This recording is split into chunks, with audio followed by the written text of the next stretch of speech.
if I knew Haskell, I'm sure I'd have an easier time reading it. How do we know she's really the fastest fib in the West? He says she is, but Well, you can get a bunch of Disclose my Fibonacci former generator functions and run them on the same machine. I can disclose my former name and such.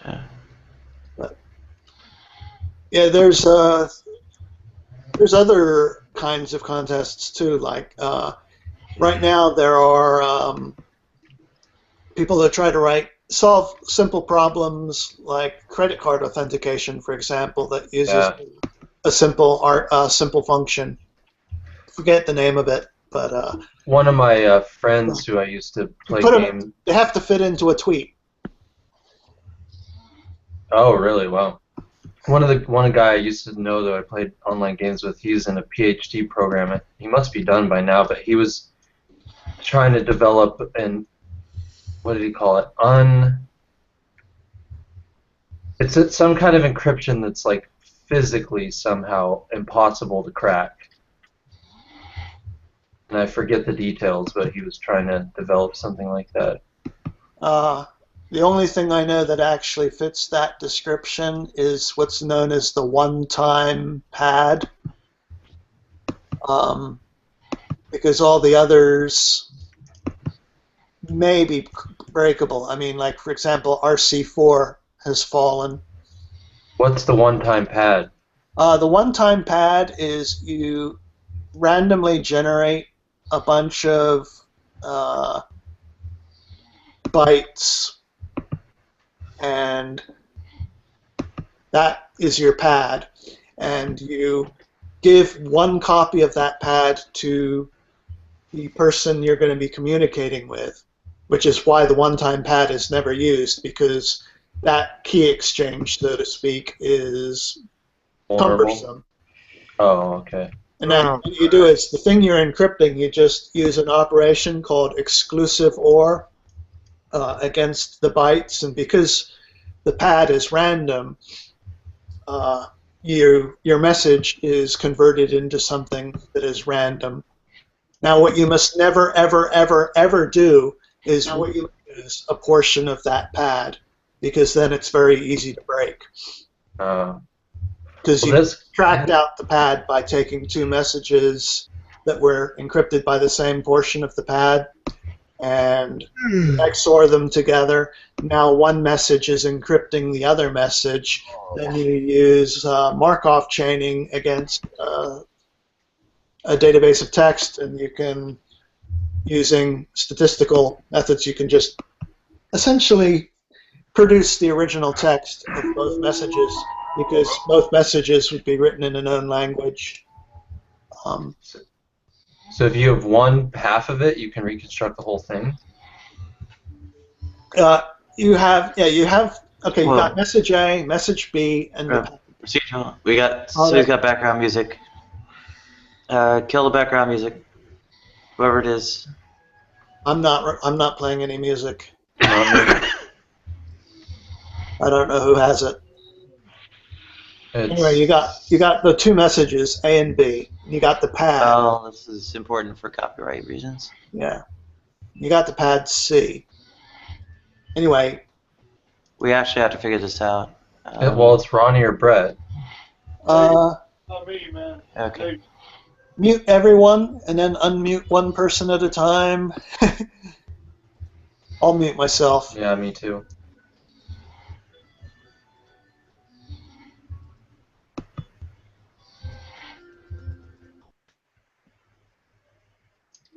There you go. Okay, it's Brett. Brett, you're getting background music in on your mic. If you can clear that up, that'd be great. We do want to hear from you, but you can't have not looking for a copyright flag. All right, thanks.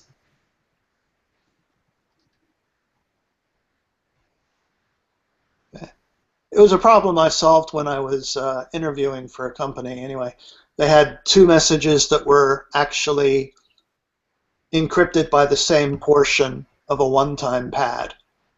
They gave you the two encrypted texts, but not the pad.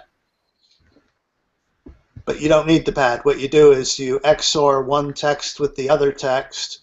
That removes the pad, and now you have one text is encrypting the other text. And then what you have to do is start guessing what the two messages are. So what you do is you essentially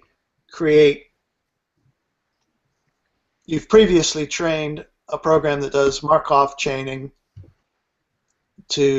with English text, for example, and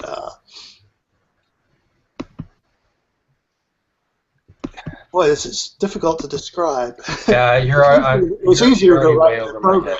Because basically what you're doing is you have groups of letters. 6 seems to be optimum. And you just basically take groups of 6 letters that occur by statistical averages, which ones are more common, and you apply them to the 2 different texts. And if you produce English text as you're going out, and there's some backtracking involved as well, but you can move down the text and recognize statistically that you're producing English rather than gibberish. Oh, from syntax. And but at any rate, that's why you don't use the reason you don't use a one-time pad is because, first of all, you have to you have to exchange the pad securely. The only way to really do that is to meet up in person. And you have to keep track of which portion of the pad you're on. And you can never ever, like I said, reuse a portion of the pad. So, but, have you ever worked with a program with the golden ratio and so on, or what? You are also the golden ratio. Well, Nadia just showed you it. The Fibonacci sequence converges on the golden ratio. Each 2 adjacent numbers get closer and closer to the golden ratio in the Fibonacci sequence. Was there a link here or from Nadia? Yes, she provided the link. I'll post it again. Yeah, sorry. If she doesn't do it. What do you think about that? Have you worked with it or? With the golden ratio, well, yeah, 1/6 or what it is. It's a square root of 5/2. Okay. If I remember correctly. It's like 1.3 something or other. One plus the square root of 5/2. 1 plus the square root of 5/2. Okay, thank you. As you go down the Fibonacci sequence, you divide the bigger number by the smaller number. As you're going down the Fibonacci sequence, you'll have 2 divided by 1, and you'll have, let's see, the next Fibonacci number is 3, so 3 divided by 2. Next Fibonacci number is 5, so 5 divided by 3, and so on and so forth. Because the Fibonacci sequence is basically each number is the sum of the previous 2 numbers. Yeah. So it corresponds to continued fraction. Yeah. Whose sequence are all 1 or right. Convergence or convergence, yeah, sequence, I think. Yeah, so as you proceed down the sequence, dividing the bigger number by the number immediately before it, you converge on the golden ratio, which is an irrational number, by the way. Yeah. So you have to go to the end of the sequence to get the infinite number of digits. Of course, infinity is not a number, so. But that's also how Coefficients. Flowers and most of the plants are constructed after the golden ratio. It proves to be an efficient packing algorithm. Yeah, efficient packing, yeah. So it's not a surprise that it should actually show up. It is all over nature. Yeah. People try to ascribe mystery to it, but once you, Yeah, it's the best. From an algorithmic point of view, it makes perfect sense. Yeah. No, it's also from on the flower. I mean, the leaves in this order, you will also have none of the leaves covering each other. You know, when they go around on a flower, so you have they are placed so that everyone gets they don't shadow each other. Yeah, and Hacking now you have it. yeah, that happens. But there's Yeah. also a lot of what's known as fractal geometry in nature. Fractal geometry of nature, in fact, is one of the books I got. I had to buy it used. Apparently, it's out of print. And I also got The Beauty of Fractals. But I've got. It's not Benoit Mandelbrot's original book. That's in French. I've got the English translation. Yeah. I should briefly. It contains the butterfly lecture, or not the butterfly. I should briefly. Not the butterfly lecture. Sorry. It contains the length of the coast of Britain lecture. I should briefly point out that the ratio and the spiral that's given in a lot of these cases is not actually the golden ratio, golden mean, or whatever. And I mean, basically the ratios and the spirals vary a lot. And by and large, these things are far from perfect spirals. They're kind of approximations to spirals, and as approximations go, they don't really follow kind of a Fibonacci pattern entirely. So, and clearly they're not, because obviously the ratio is different. So. There was one example of a Fibonacci spiral I saw where a woman in the ocean, like on the beach, with long hair, was flipping her hair back, and the water pattern coming off was a very good approximation of a Fibonacci spiral. But yeah, I mean, I guess you can't expect a conch shell or what have you to be a perfect Fibonacci spiral, because, I mean, it's made up of non-infinitesimal small parts. As everything has finite size, so it's going to be chunky, I guess. You guys ever read There are other spirals. But if you count the numbers, then you get always this number sequence. That is perfect, mostly. Or when you take a pine cone and then you count it, and then you get 1, 3, all this not equal numbers. Or I've heard of this. Nadia, whatever you do, stay away from Royal Quest. A boring, dull game. Royal Quest? By the way, Doug, the particular passage you spoke of is in Exodus, and it's speaking about the Egyptians and how they treated the children of God, the Hebrews. So that's not the instruction to Moses and the Israelites how to deal with it.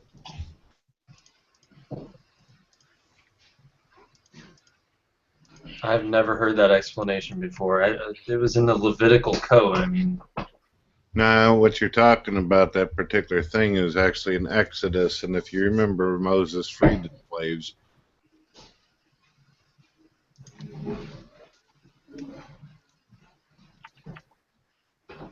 I'd certainly like to see that staff trick.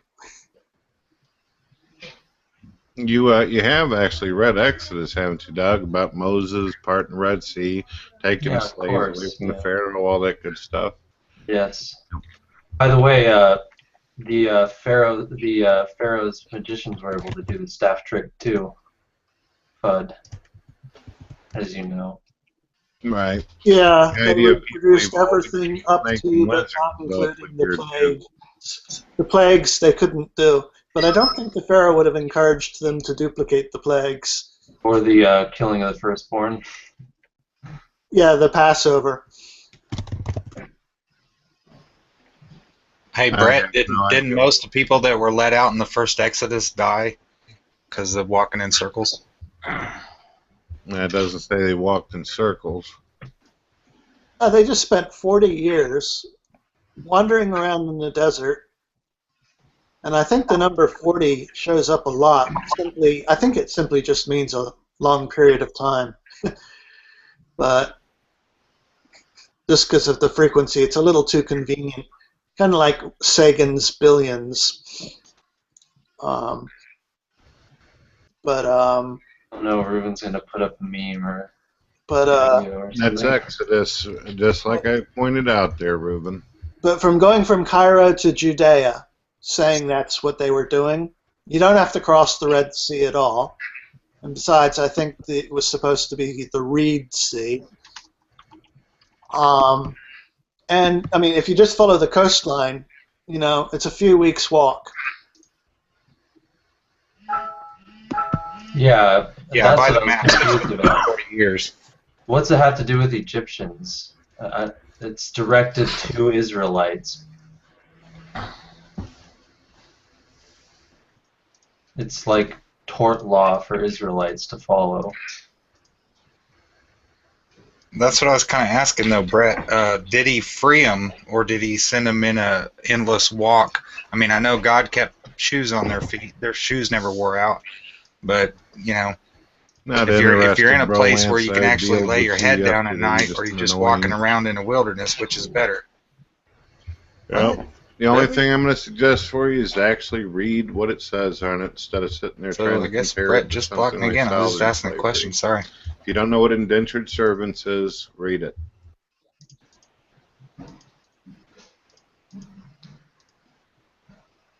Well, in the meantime, yeah, there's sometimes a design argument or something that falls out of the mathematical regularities that seem to exist in the universe, which are kind of supposed to be there, given that we made math to model the universe. But anyway, and logic too. Even if it's embedded in language, logic is well, a human construct and so on to essentially help somehow understand order and reason about the universe. Something like folk psychology that's embedded in language too.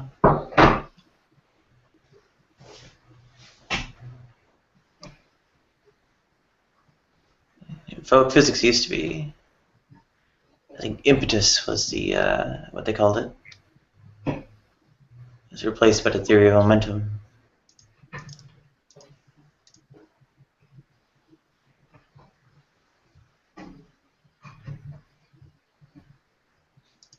And who knows what fire had that phlogiston gave way to oxygen.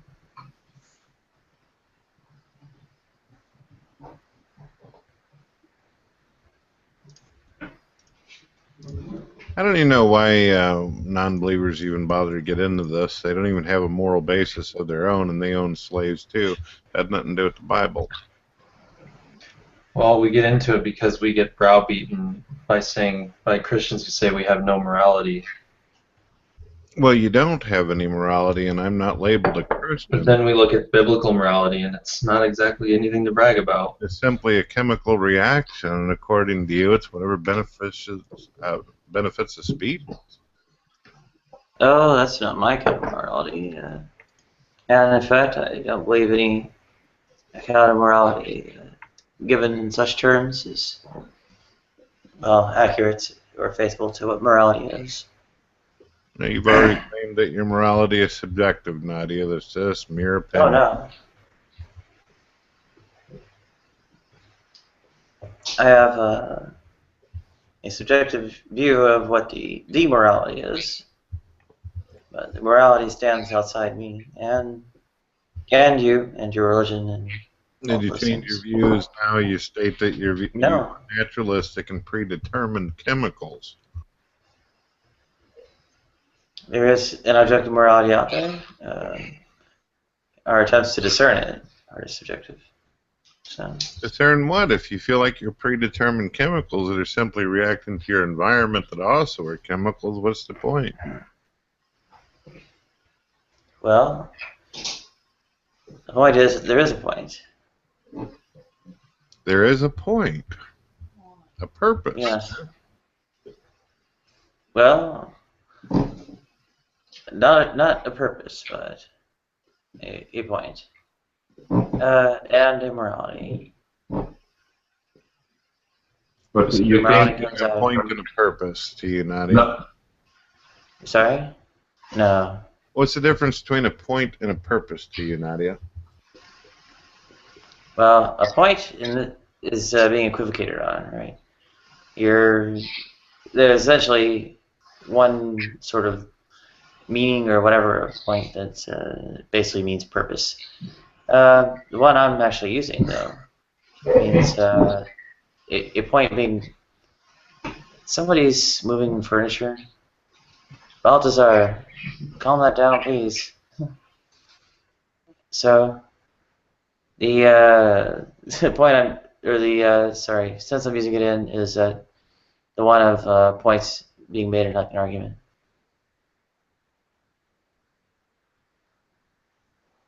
Okay, but you still have an established difference between purpose and point.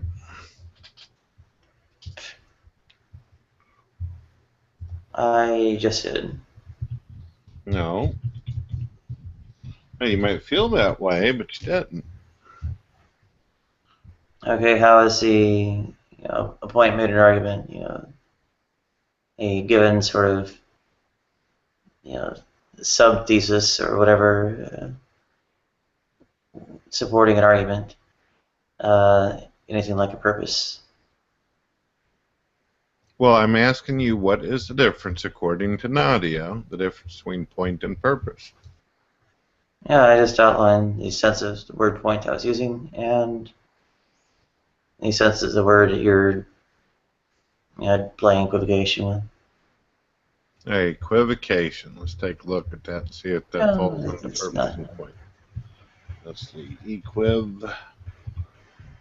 Oh, it's kind of like a play on words that you're doing. So it's The use of ambiguous language to conceal the truth or to avoid committing oneself provocation. Okay, I don't understand what that has to do with the difference between purpose and point. that sounds like too condemning. Usually, it's not. Usually, there's not that kind of malice or even awareness of it. Malice and purpose and point? No, I said what you said about equivocation. Gives You it said more equivocation. I just read the definition of it. Yeah, the definition you gave of equivocation implies more malice and awareness than I would attribute to it. I wouldn't assign any malice or awareness, really. I didn't say anything about malice. I'm asking you the difference between point and purpose.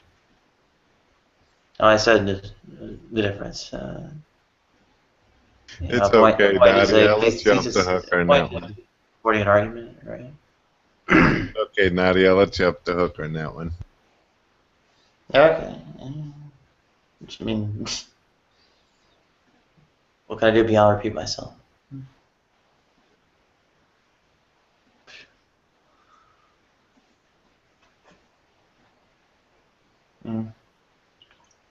sorry, what is the purpose of morality? I would like to know. Well, Ballstar, I don't see why Purpose you'd of be asking me this morality? whenever earlier you claimed to be a theist. I think you understand the concept.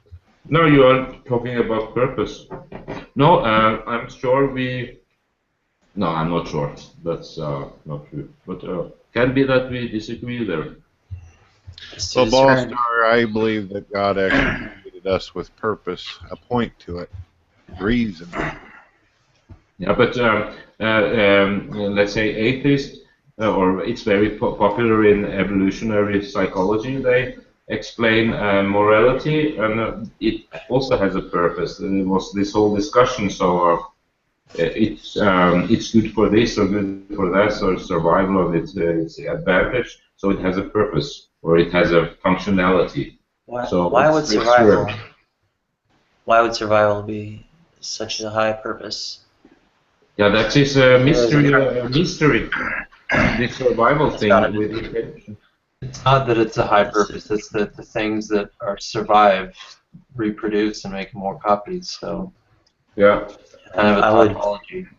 So yeah, I would say it's absolutely not the highest purpose. I'd say that No, it's just the purpose that it produces copies of itself. Ballstar, from a naturalistic Mm. worldview, they don't have any intrinsic purpose or meaning. That is the point. And I have If you're never living heard in a atheists community, try to wouldn't you state that it's expect any other more people than to have some kind of morality? I mean, you wouldn't want people to take advantage of you. yeah, so it has a purpose, it has a function. So that's why it survives. I mean, why but would they don't believe they have intrinsic purpose or meaning. You know, Nadia might say, my purpose in life is my own individual desire to be a rock star. But that's not intrinsic. yeah. But that is a self-created purpose. my Yes, but if she believes Yes. chemicals, if she believes she's just predetermined chemicals reacting to her environment, Okay. and even her thought process itself is just chemicals reacting to an environment. If it comes from anywhere else, if it comes from anywhere else, it would be a horror. It would be terrible. It would be imposed. It would be, some kind of marching order. With the whip at your back of, Like Kant being a said, bad person. Go ahead. like Kant said, there's a big difference between acting in accordance with duty and acting for the sake of duty. Yes, absolutely. And it's the same problem with what Berlin said. Right? And what the people in the community do to you. Well, wait a minute. Isn't there a matter of like what you want to bring to the community? So my view of this is that the difference between the Christians and atheists, or religious in general, and atheists are that we have the same moral. I'm talking about the very basic values. They are just the same, but atheism or secular humanism has a rationale. They ground it in the rationality. They have there is a rationality behind it. And I do not have the same. Hmm? I do not have the same basic values as you. And not everyone, of course not. I'm not talking to here, but like secular humanism, there is they explain it's if you are kind to each other, it is purposeful. It is advantage. You cannot be happy when people around you are starving or feeling bad. That's just so they have a rational foundation or legitimation for it. Christians or religious, they have no rational legitimation for it. So, Ballstar, you are no longer a Christian anymore. I label myself a theist, but apparently you're committing what is called intellectual treason. Now, the difference, God TV radio, when Jesus says, turn the other cheek or forgive, to forgive someone, unconditional love and forgiveness, you agree that is the core values, or unconditional I don't recall seeing the word unconditional used in the passage, but it does say show love, sure. Okay, then we differ totally, because I can give you Mark or Luke. I mean, you have heard it's been said. It says give love, but if the cities and towns that you walk into won't hear you, dust your feet and head the other day. Morality is not a Christian or an atheist thing, is it? I mean, it's not based on one or the other. Morality is a human thing, isn't it? No, but secular humanism have a rational legitimation for it. You know, when you learn children why be good, so they have a rational because it's good for you. So if you're nice to him and so on, so it's rational explanation. No, I think that there's a purpose for atheists. I think that they're filler while I'm waiting on The do unto others come thing. home I mean, everybody feels that whether they're Christian or not. I mean, you want everybody to treat you like you treat them, right? No, Now, I don't. for me, Christianity, religion dies. I mean, it's like love. Love, unconditional love is the core value. If you do love for a reason, then love ceases to exist. So religious people, there's no reason for doing love. It's just what universe wants us to do, not because of this. And that is the difference. My values are alien to yours. They are not based on the principle or a principle like the golden rule.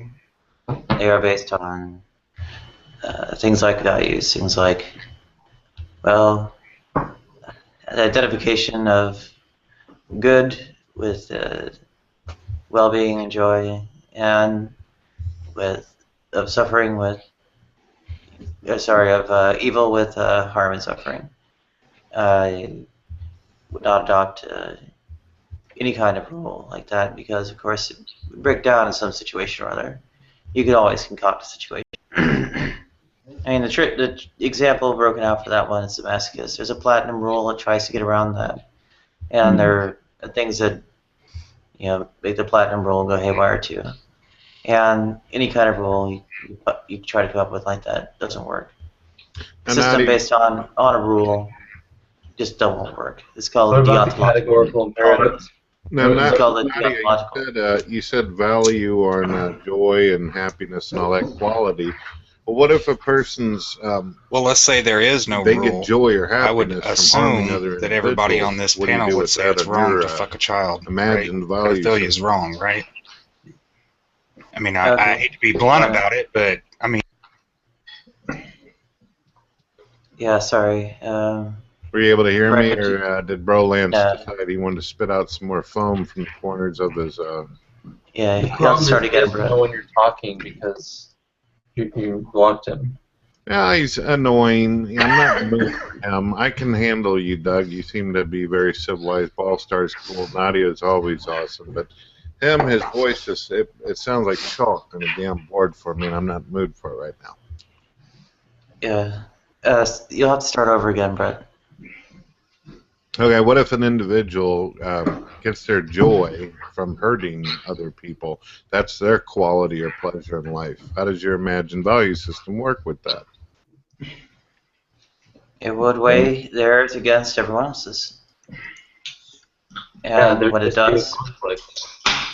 Okay, but Yes. who's right or wrong in your particular system? Of course, I wouldn't want anybody to do harm to me and everything, but how would you go about stopping them if it's subjective? it's not subjective.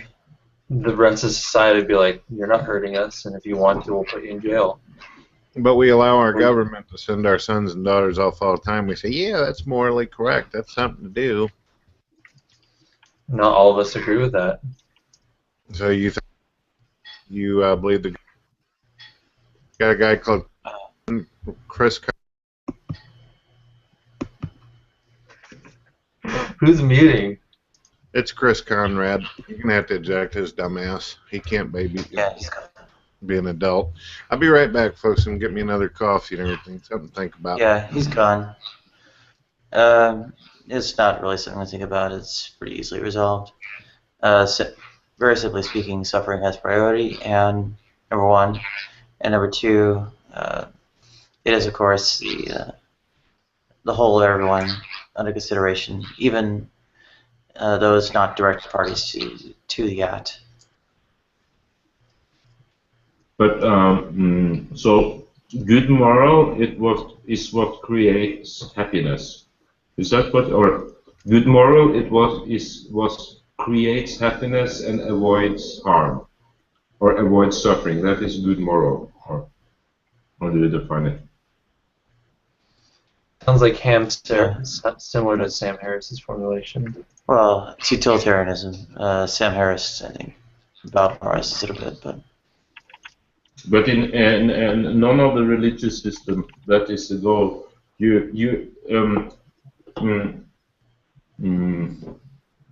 Like suffering, it's now how to explain that? No, I don't know. avoiding suffering first, and then after that, maximizing well-being and joy.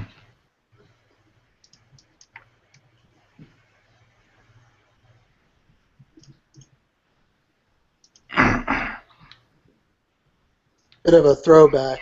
I've been looking at Nadia's fastest Fibonacci generator in the West, and she's right. It takes some study to understand that little function. Yeah, did you figure out what it's doing? Not yet. I'm reading your post on it now. Yeah. Seems to have your original name. Yeah, it does. But, it's not a secret. But it's posted publicly till it is kernel meaningless when I changed it. Yeah, it's interesting. It's like you were talking about testing them. What's it? Most significant bit. Yeah, highest bit. Yeah, most significant bit of an integer floor.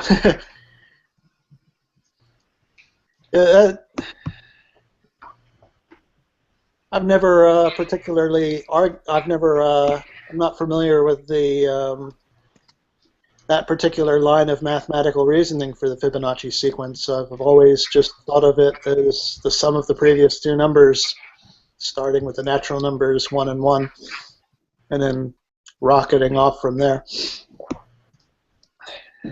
But anyway, I guess I'm diverting attention away from the current topic. I don't mean to do that.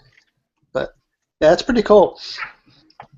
But something so simple takes study.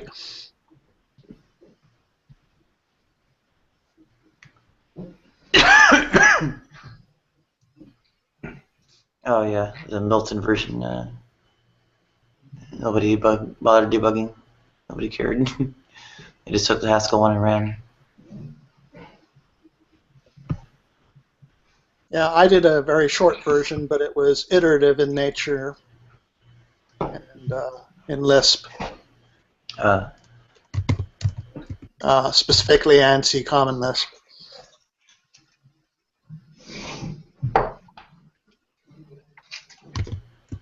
When I was on Usenet, I was using it in one of the X header tags so that I could just have it embedded in there.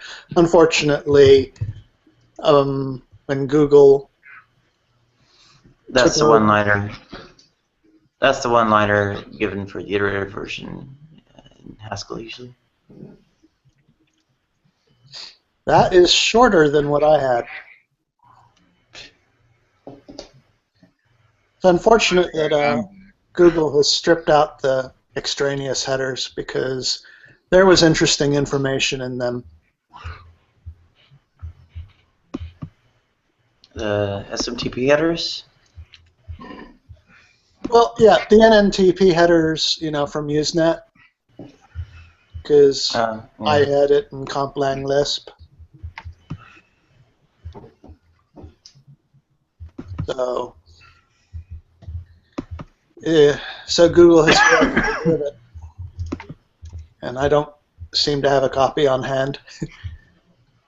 That was several computers ago. Yeah, in any event, the ethical naturalism is the general thing I'm invoking here. Essentially,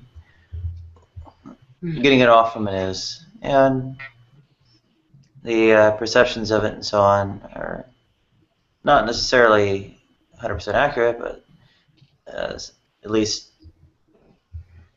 proposed, if not demonstrated to be reflective of what's truly underlying it. So, what topic we are now, Nadia? I just got in. Computers again? there was a brief mention, but we're back on morality. Nah. Yeah. I know you think it's funny, Nadia, when I say soulless chemicals or soulless hamburgers, but isn't that pretty much a simplistic way of explaining that? Chemically robotic wind-up toys is my favorite phrase.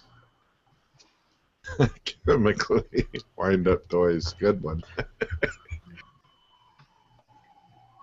Yeah, philosophical zombie is another term for basically the same thing. I would say naturalism is anything but a simplistic explanation, because you actually have to describe how it really works. You don't get to just say God did it. And of course, explaining God is a more complicated problem, but that's really a different issue. But religion, to me, or to majority of the Christian of this world, is not to explain how things function or how life came to be, and so that's not intention of religion. Well, most scientists throughout history have said very clearly that it's more reasonable and rational to believe that something's behind it as opposed to just poofing out of nothingness. Yeah, I agree. I agree with that. Eventually, you're going to get a proof from nothingness. I mean, whether it be God or some fundamental, universal, whatever you want to call it. So you don't go along with Lawrence Krauss when he says that you come from absolutely nothing. I'm not sure. I don't know. I don't know the answer to that question. Well, I think is efficient versus final causation. I gotta be honest with you though. I think Lawrence Krauss is very clever. I think getting a paycheck by just simply writing a book about nothing and getting paid for that's pretty damn clever. The nothing that Lawrence Krauss is referring to is not the same nothing that philosophers are talking about. It's talking about something completely different. So that is equivocation. Actually, I got a video of him saying it's absolutely nothing whenever they ask him to explain it. Would you like to see him and hear him say it? I have already seen that video. I'm almost certain I've seen that video because I've seen the video that he basically based his book on. And expanded on it. And he is not talking about a philosophical nothing. He's talking about the vacuum energy of the universe. Yeah, which is something. Which is something. It is absolutely something. Okay. But the vacuum energy could be eternal, couldn't it? He says absolutely nothing, and then a conversation interview he had with Richard Dawkins, he says literally nothing. I agree with you, Gold TV Radio. Yeah, that's it's embarrassing how but I mean also how he when he talks about philosophy, and the guy, I mean, he despises philosophy, tells everything about his intellectual, how he stands to intellectuality. Yeah, his stance on philosophy is nuts. Oh, terrible. Yeah. I don't think that's a new 80s. Would you say, Doug, that his philosophy is absolutely nothing? His philosophy is pursuit, I think. I might be strawmanning him, but that's my actual stand, is that philosophy is pretty much useless. I personally think philosophy gave us science. I personally think individuals like Nadia should belong in the philosophy department, and then these debates, you need to get rid of people like Lawrence and put Nadia in the place. I am not trained in philosophy. My background is in computer science and mathematics. Yeah, but you know how to sit here and do a lot of the discussion talks on this. You do pretty well for yourself. Lawrence, though, he's embarrassing as ball star pointed out. Sad. Yeah. Philosophy may have led up to science, Doug, but what has it done for us lately? Yeah, so now we have reached the end of the world. We know everything.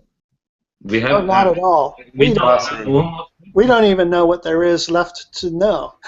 Yeah, we know at least that 95% of the universe is to know. It's like we are living.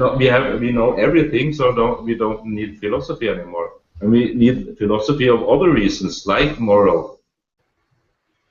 Philosophy is what turned theory of evolution from, well, just humdrum facts about, whatever it is about life, into a powerful refutation of the teleological argument. Philosophy is what tells us that anything about bioethics, ranging from stem cells to when pregnancies are okay to terminate, to when euthanasia is justified, to any of it. Philosophy is what gives us things like mitigating circumstances in criminal law for people having seizures. So people having seizures don't get, prosecuted for murder when they're behind the wheel. Philosophy gives us, well, again, even even Philosophy more makes morals us regarding. human. Excuse me. Yeah. Well, yeah. It does. It does that. It does explore the theory of mind and gender and so on to even tell me who and what I am. Philosophy goes about well discerning our place in the universe when the universe is well so grand and so vast has its beginning. Does the clam hold up or does it fall down? Does it mean there's a God or not? Philosophy tells us when there's quantum indeterminacy, whether that's somehow indication of free will or not. Philosophy tells us all these things and more, where they are beyond the purview of science. So I'd approach it with a little bit more respect. And to me, philosophy is what makes us human. I don't want to live a world where everyone is playing computer games. I don't want that, and driving cars. Now hold on, you game hater. I think it's okay to get into philosophy as well as play a couple video games from time to time. Relax there, gang. Yeah, we can eat, have sex, play computer games, and yeah, that's it. And we have come so far now, so we don't need any philosophy anymore. Oh, I So, think we do. I think we need philosophy, and I also think that our understanding of the universe is still infantile. I think we have a great deal to learn. So, Who are but don't you see that this is highly anti-intellectual? Haven't you heard about anti-intellectual movements? You know, Fudmutin, that I'm not talking to what you said, but this is typical for anti-intellectual movements to go down on philosophy.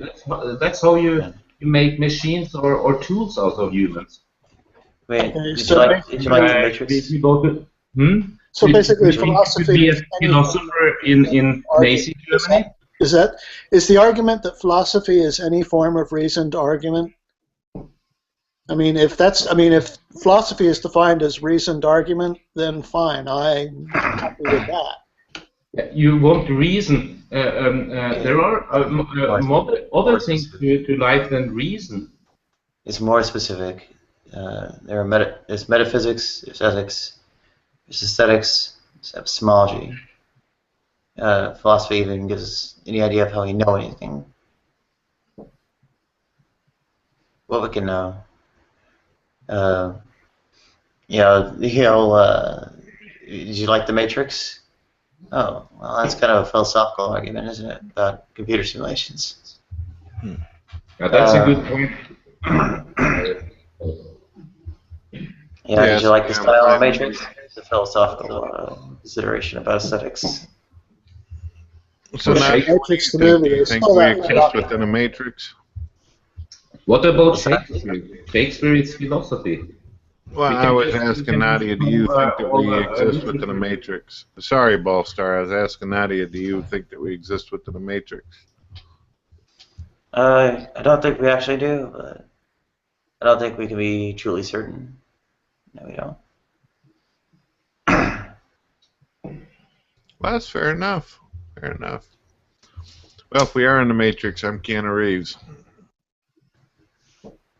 No, you're Brett Keane. If we are in the Matrix, I'm Switch.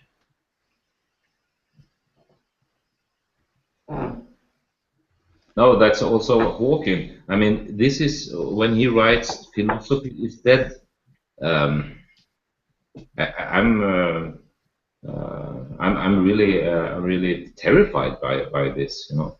It's and it's a very I don't think that was common, and I really wonder why is this now that like this high profile, very intelligent people in science like profile that in the public, and then they say like things like that. I mean, before it was opposite. Einstein, he would turn in his grave if someone, and his occupation, he loved philosophy. And so on. And mathematics is also philosophy. Yeah, I mean, philosophy is, we hang everything off of philosophy. Yes, it's a Everything we do or think or anything hangs ultimately on philosophy. So you really can't have anything without philosophy. I just don't understand Krauss. Yeah, and but the society goes. I don't know. This might be wrong, but I have sometimes the feeling this extreme atheism. You know, something has a value only if it has a use. You know, it's like you cannot appreciate a flower. You see a flower. Oh, I can sell it. Okay, it's a beautiful thing, but it has no value of its own. So everything has to be useful. I don't know where it comes from, but I do actually have a sense of aesthetics. Yeah, I don't think atheists I don't think there's any anti-aesthetics atheists out there. Yeah, and in pictures, perhaps, yeah, I don't know. We are philosophy plays a smaller role, and people are getting more less intellectual. But in paintings, there are it's built upon philosophy. I mean, when you paint, the act of painting, if you make a picture, it's philosophy. It's transcendent. Well, I wouldn't say depending on transcendence. how good your painting is. Yeah. Depending on what your definition of transcendence is. Yes, but it should not depend on how much money you can sell it from if you buy it. Yeah. So we're right now having a metaphilosophical discussion, right? Yeah. Not really. I think we're having a philosophical discussion. But it's about philosophy. Yeah, it happens to be about philosophy. Yeah. John Kay a lot of time talks about, what is it, there's some kind of God-shaped hole. I guess, I don't know, Western or European or whatever, or European American or whatever it is culture. And yeah, some of it I think relates to this senses of, well, aesthetics and justice and so on. You know, the thing that was brought up in contrast to like Islam, where it's like, oh well, what the hell good is Western culture? It's grand offering. It's pornography at McDonald's.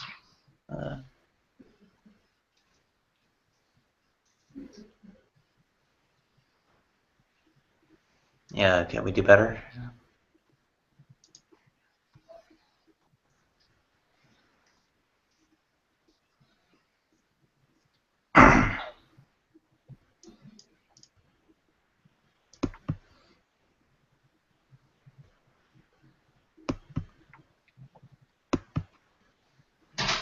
Oh, sorry. I just noticed that another theist decided to make a video to argue with some of my points I made in the recent one.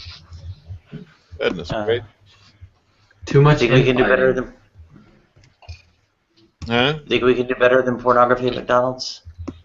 I didn't realize you did pornography at McDonald's. When did this new trend come up? I never go in anymore. I just get my Big Mac and shake and move along. It was pornography and McDonald's, not pornography at McDonald's, but I imagine the two will be shortly combined. Wasn't Ronald McDonald convicted of pedophilia and in prison now? I don't know. My thought is they're equally tasteless. And they also caught the Hamburglar. I mean, you don't see him running around anymore. I didn't realize that there was any kind of story behind the characters. I thought they were just made up. Huh, I'll have to look that up. Damn, learn something new every day in Nadia's Hangouts.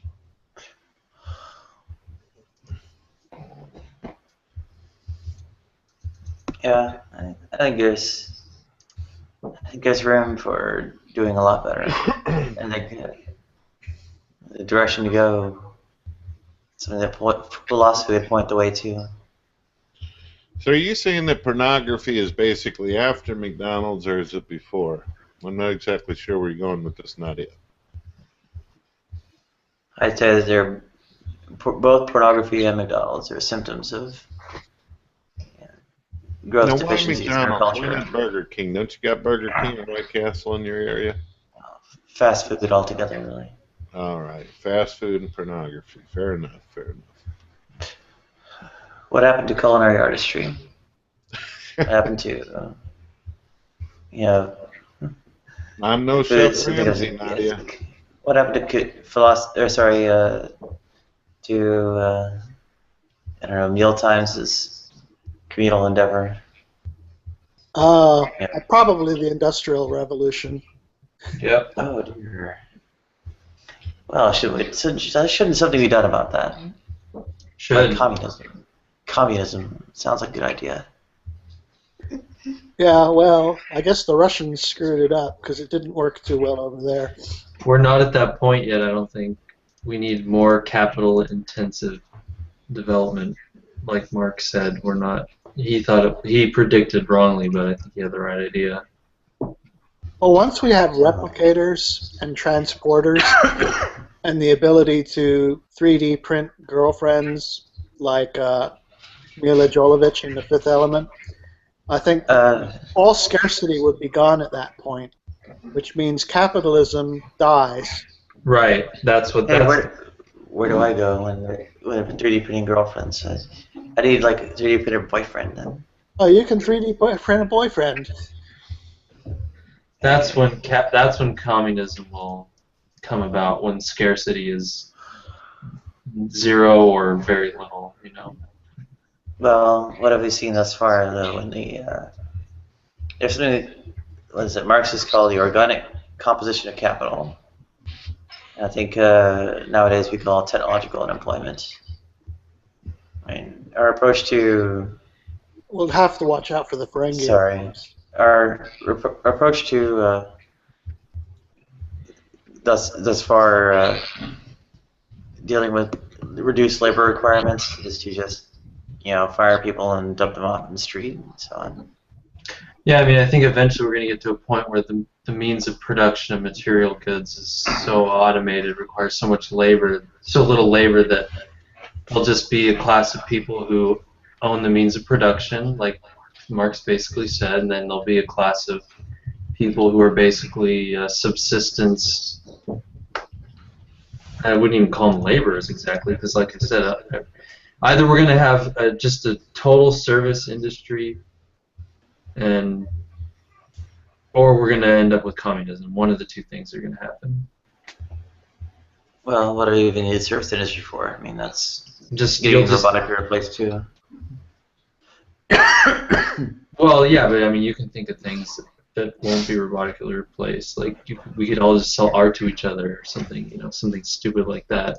Because once all our material needs are basically not scarce at all anymore, then there's no need for competition.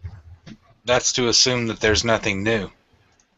I mean, there's really creative minds out there that come up with new things all the time, and you're like, wow, where did that come from? Is there anything new anymore? I mean, that's to assume that everything is always going to be the same. No, it's not assuming that. You could still have the invention. It's just that if it was a physical thing that you invented, we could just it'd have basically no scarcity. There are really creative minds languishing in their parents' basements, but not on the street, and basically sitting on their hands and playing video games, if they could even do that. Who would you blame for that? You can't really blame the kid. That's what he wants to do. You got to blame the parents that didn't raise him up the way he should go.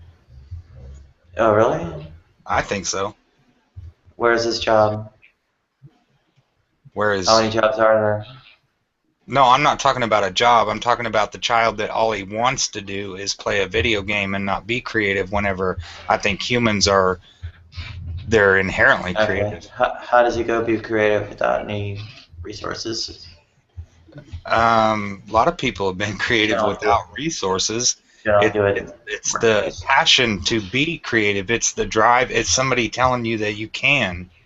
And how do you exercise your creativity?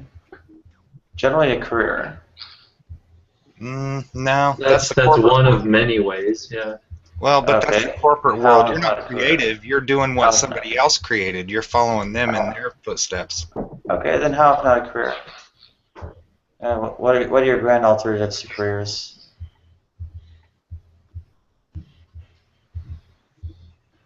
Well, that's what the creative mind comes up with, that new thing that doesn't exist. Instead, if everything was laid out in some kind of pattern, yeah, then we could say that, you know, there's going to be a corporate class and there's going to be a slave class. And that's what we actually have right now. I mean, when we shipped everything off to China and we let them do all the creative work, what do we have left here in America? Derail. Yeah, so in the meantime, people go off and express. How do people go off and express their creativity? It's careers. I guess I can also propose hobbies. But hobbies in general take a backseat to whatever you do is subsist, and you're going to genuinely devote, you know, your life, your resources, whatever, to the thing. You make a career of it. You know, hobbyists don't get a whole lot done. And if they actually are remotely successful, it becomes a career.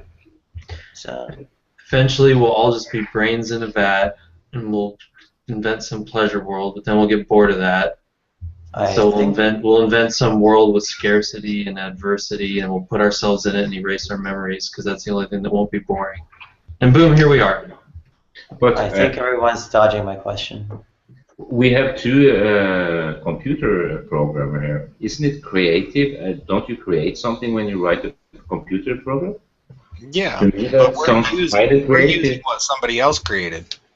Yeah, no. We didn't create Yeah, Google. that we have always done. You never start on zero. That's impossible. But I mean, if your program, isn't that a creative process to write a program? Yeah, but we're not writing the program. I'm not. You might be. We're using a program somebody else wrote.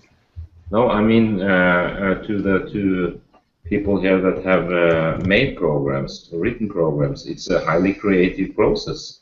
I totally agree. Absolutely. It's like painting or anything else. I mean, I've done programming. I understand the language. Yeah, so you have to find The solutions. language? What language? The programming language, C++ or Java or, you know, whatever it may be. You know, I understand that there is a creative process in that. You know, there are many languages. Yeah, it's, I mean, to paint a flower, that's as a hobby, that's less creative it requires far less creativity than to write a program or teach children something in the school or what have you, or developing argument is also a creative process. And so, exercising this creative process, having the time, energy, and resources to actually accomplish something when you go about the creative process is accomplished how, if not through a career? I think that you got it backwards, in my opinion. I mean, your creative process should come before your career.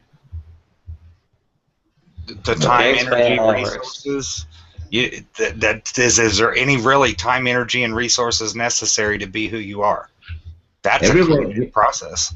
We are creative all the time. Yeah. I mean, when you go a housewife that goes shopping, she's also creative. But of course, what Karl Marx, if you stand at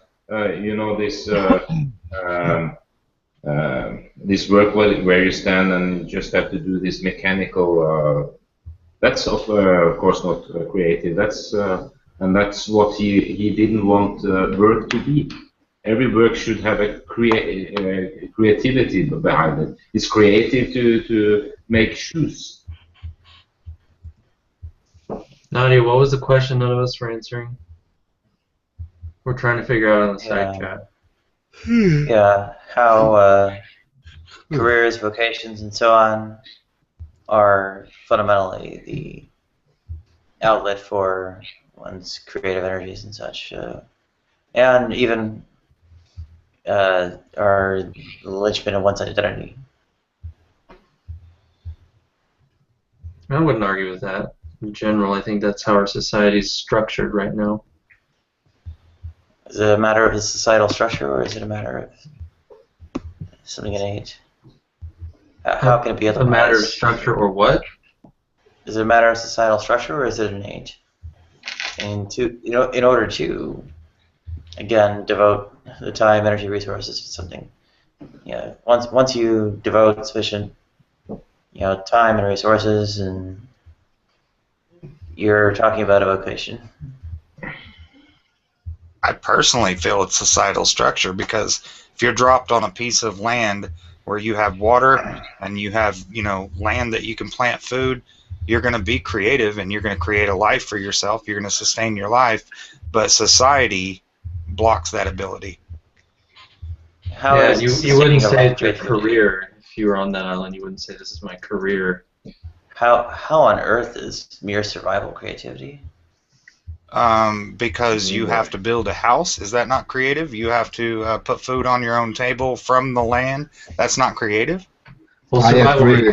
Surviving is creative. When was the last time you celebrated, merely building a house? You celebrate building the Great Pyramids or the Parthenon or the Versailles, not freaking random Joe Blow's mud hut. No, if you were dropped on a remote island and you built a 2-story house, you wouldn't be proud of that?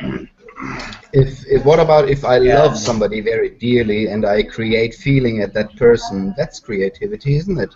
I agree with that.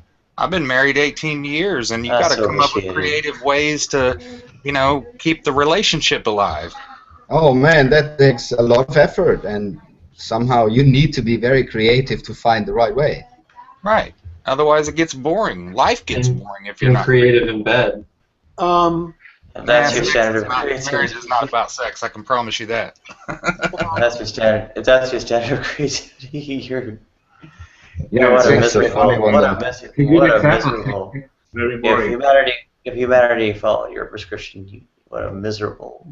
At the risk of thing it would be. What a miserable, horrific thing humanity would be if it followed the prescriptions you just laid out. Yeah. If that was all, whoever did mud huts. at the risk of straw man, No ambition. Nadia, because I don't quite remember the question as it was put, but if we take the Star Trek metaphor, where clearly they don't have scarcity anymore, and so they're just out exploring and having fun and whatever, but you've still got this command structure, and something that's been completely invisible in the Star Trek series is who does the actual work. That is, for example, who designed Enterprise D, for example? One D. They could theoretically, just zap that into existence with a giant, there's replicator machines. But somebody has to give that machine the instructions, the blueprint, so to speak, to create this starship. So there's somebody still has to be doing the clever thinking. And so even with total resources available, energy and material and food and whatever, somebody is still forced to do work, the thinking.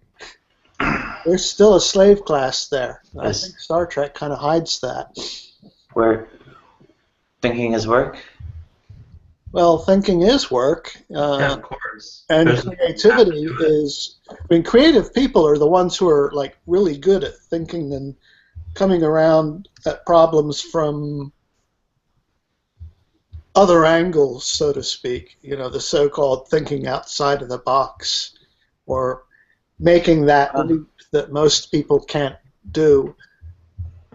And Well, let's draw the contrast between the nice person sitting in the cushy corner office and typing away and doing a few conference calls and whatever it is, kind of corporate silliness, and that's work in a way.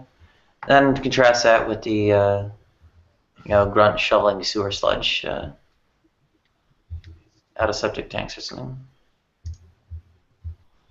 yeah, and one Or- guy gets paid more than the other, but whose time is intrinsically more valuable? And who's going to get automated first? I mean, we develop robotic technology and whatnot. You know, the sewage sludge can be all handled by machines. So now the guy who's been shoveling sewage sludge is out of a job. Well, it's not the guy. It's not that the shoveler's job is any more or less intrinsically valuable to society. It's that the skills of the paper shuffler or whatever, the computer person, is probably more scarce than because anyone can just shovel shit in a ditch. So It's you're not really even it's a really evaluation of the scarcity of the skill. It's not even scarcity. It's something of like class status and such, and class dominance and so on. Well, I mean, you can't have a society of all brain surgeons and no people cleaning toilets. At least not right at this moment. We can't have that. Maybe in the future. But the danger of the job will clearly be too. Like if you're cleaning up nuclear waste, you're probably going to get paid pretty good. Yeah, you'll get paid for extra risk. For sure. But it's a shit job. I mean, you don't have to have a lot of knowledge. You don't have to have a lot of skills to do it. But you're probably going to get paid better than the person that's writing the headlines at your local newspaper. Maybe, I don't know. Entertainment jobs Yeah, seem to pay out a lot of cash. The danger. Those tend to make entertainers seem like paupers by comparison. My town has less than Danger. 10,000 people, so I'm speaking from my danger. local perspective. The danger doesn't actually seem to compensate all that well. The tons of factory and so on jobs are dangerous, and well, they aren't paid that well. They pay maybe better at McDonald's, but not that much better. Well, the trash collectors around here Always make a lot hating on more than the people that McDonald's. work at McDonald's. So, What about these guys that catch crabs in Alaska? They make it more than my year's salary in a few months. yeah, but they only get to work 2 to 3 or 4 months out of the year. Only get to? Make that last all year. You mean only have to? I wouldn't say have to, because there is a fishing season. Right, but I'm saying they're making so much in that season that if they're anywhere reasonably responsible with their finances, they can survive off of that for the rest of the off time. For how I much would agree make. they can survive off of that, but I also think the greed of humanity, if it were possible to do it all year long, some people would, and then they're not. So there's got to be a season there. But I know nothing about that profession, so. There was actually a show, The World's Deadliest Catch, that did actually cover that king crab fishing off Alaska in the Bering Strait. And yeah, there is a season, and depending on how experienced you are, like how many prior trips you've had, you get more shares. They have this share system. So what the boat brings back, people get split up the shares from that. But while they're out there, that is some serious business. I mean, Yeah, that's brutal. It is brutal, and you can definitely die doing it. There's no question about that. I don't know if anybody does die doing that. I really haven't. Yeah, every year pretty much. But I mean, that's a nasty job. So and if you decide to quit while you're out there, you lose your shares. But you've got to stay on the boat because the boat's not going back to drop you off. But you would admit that doesn't take a lot of, I mean, you don't have to be a really smart man. I'm not a smart man, but I know what love is. You don't have to be really intelligent, but I know they get paid really well. Well, the guys who are pulling the crabs out of the cages may not have to be intelligent, but the captain of the boat has to know where the crabs are. I agree with you, but the ones that got that shit job, I mean, they don't have to be really smart. No, but they need something that a lot of people don't obviously have. So they might not be intelligent, but they need gusto or whatever you want to call it. They need something to get out there on that boat and take that risk, and not everyone has that, so it's obviously valuable. Healthy enough bodies. Yeah, they're doing. That's not the only thing, Nadia. They have to have a certain mental state of mind that they'll go out there and be willing to do it. It's brutal. I mean, I think I would not be surprised if that job is at least as difficult as buds for the Navy SEALs.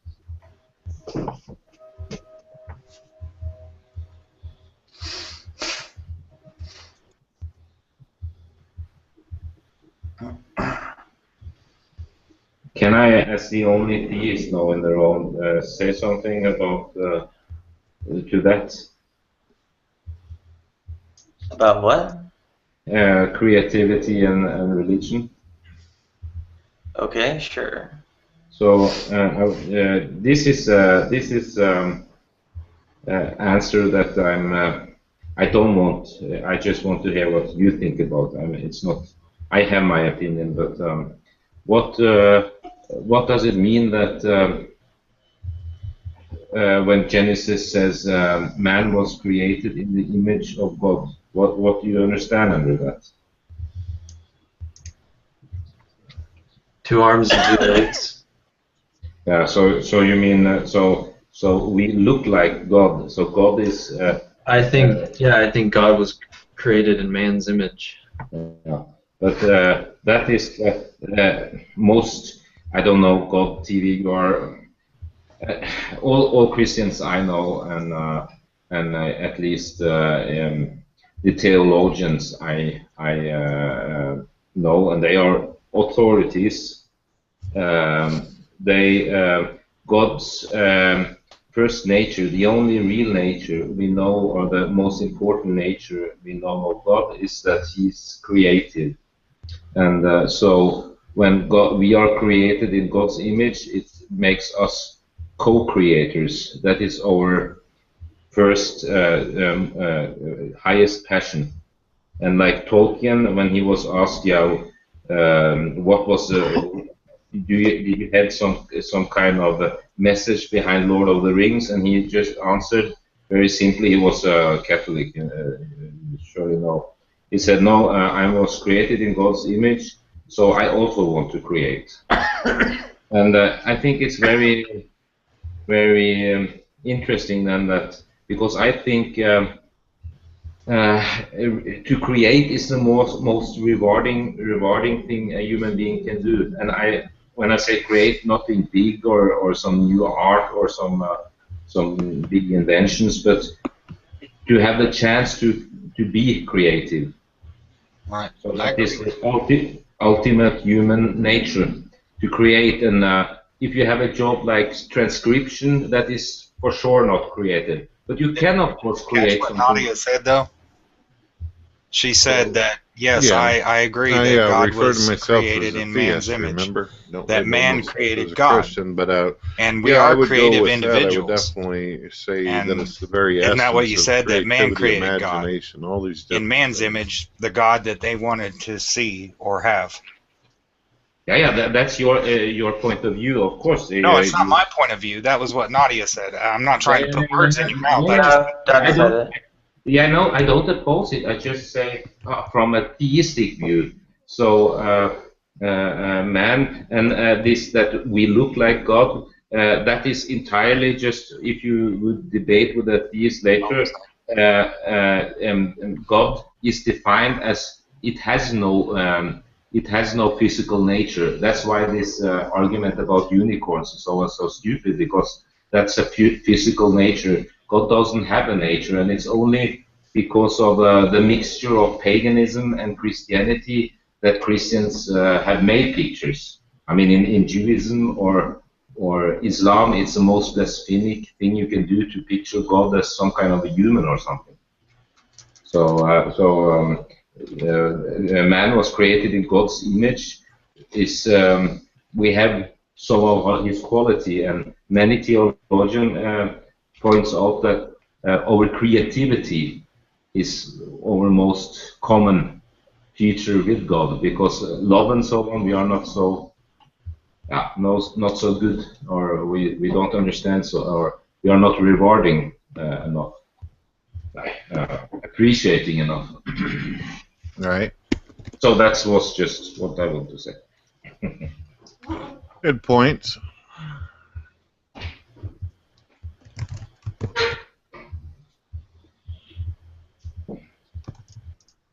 So you're saying Christians have turned God into an idol?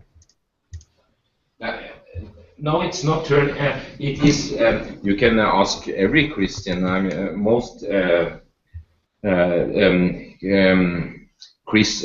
God is not a sky daddy, because it's blasphemic to. I mean, that's the definition of God. God is transcendent. It has no.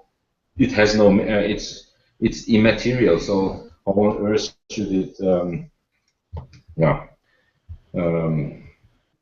And that's why this argument about unicorn is also so stupid, or the spaghetti monster. Not you can say yes, it's made up, but it's a physical image, and it has no moral. I mean, a spaghetti monster with that is very loving could be a god, but then spaghetti is too much.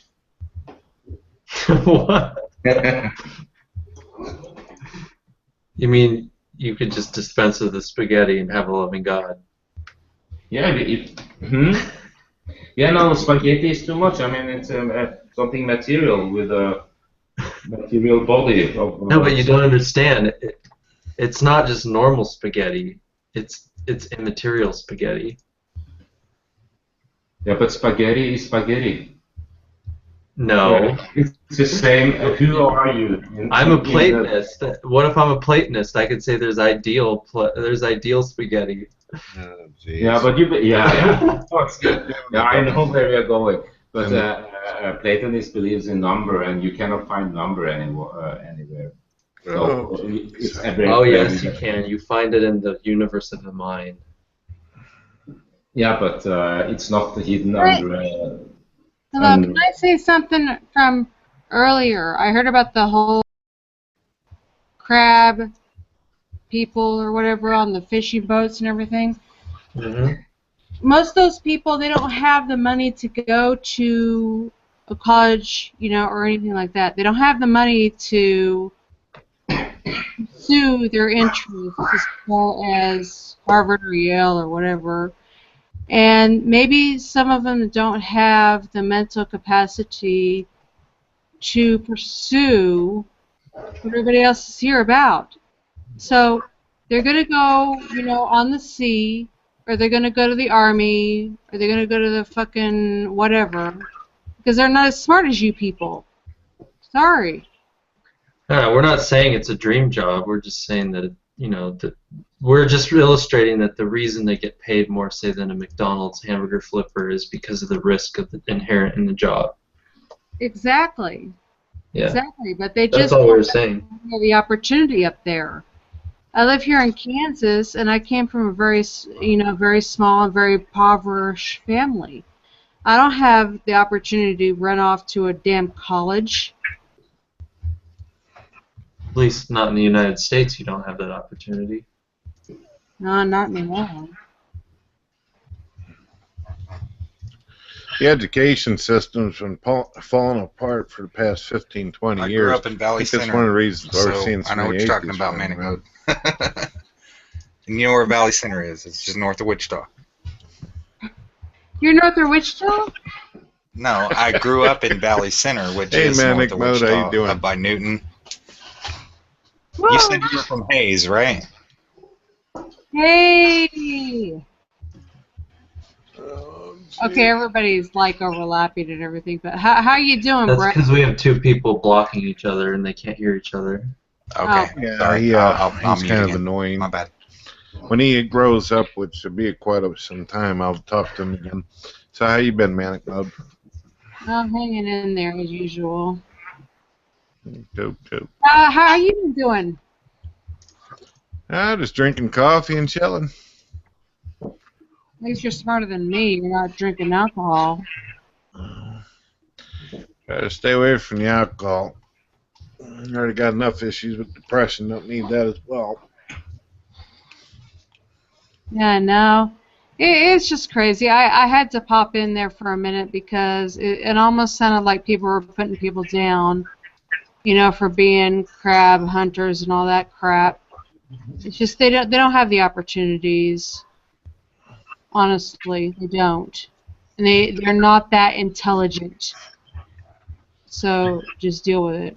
Who says a crabfisher is not intelligent? Yeah, I'd rather hang out with a crab hunter with a big heart than some of the jackasses that think they're intelligent in these hangouts. Good eating, Amen too. to that, man. I'm tired of that shit, man. I mean, oh, I went to college. I got a graduate degree. I'm so goddamn intelligent. Fuck, man. I'm not sure anyone's actually been doing it in this room tonight except someone earlier. But anyway, whatever. I mean, the crab fishermen, I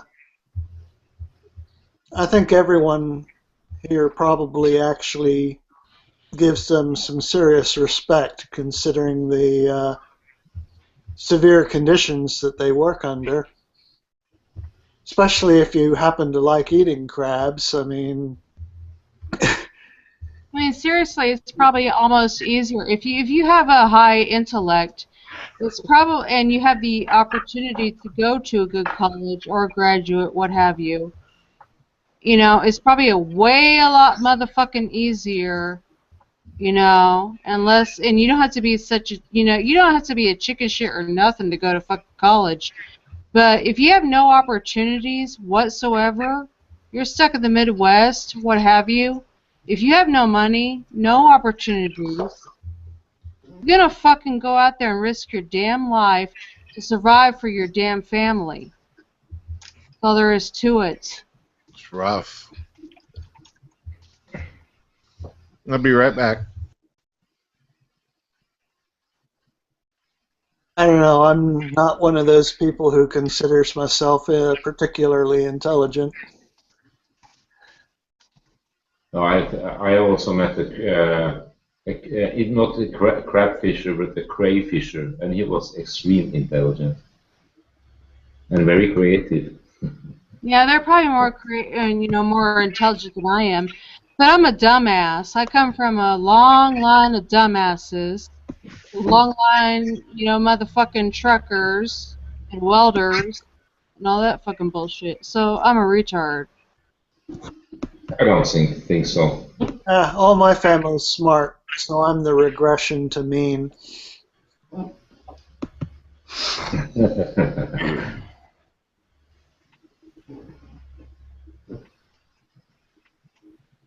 Well, I have enough physical limits, so none of the rest of me matters.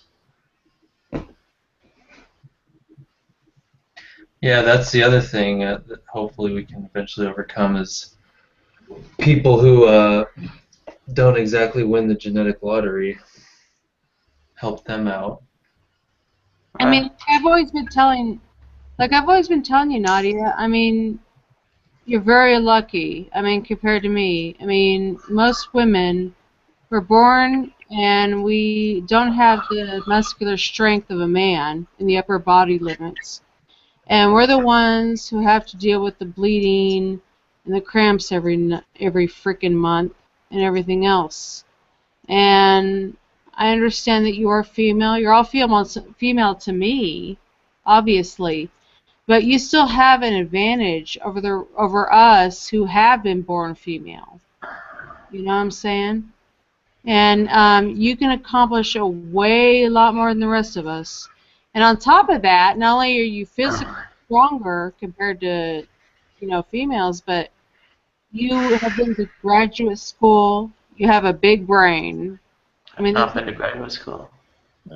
I thought you said you were. No, I only have a bachelor's. Oh, God, but you are fucking smart, Nadia. My Is goodness. that a face palm or a headache? Just Both. I think it's an epic face palm. okay.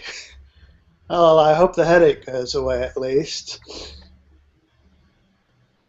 Couple of ibuprofen. It's probably from all the artificial sweetener in that 2-liter jug of Diet Coke he chugged during the night. Fucking hell. Oh, Jesus Christ. I love ibuprofen. I think it's a miracle drug. Just putting that out there. Ibuprofen ain't that great. Oh, I fucking love Hey, it. your face, you have me face palm so hard I'm going to get a mid-face fracture here. I mean, so.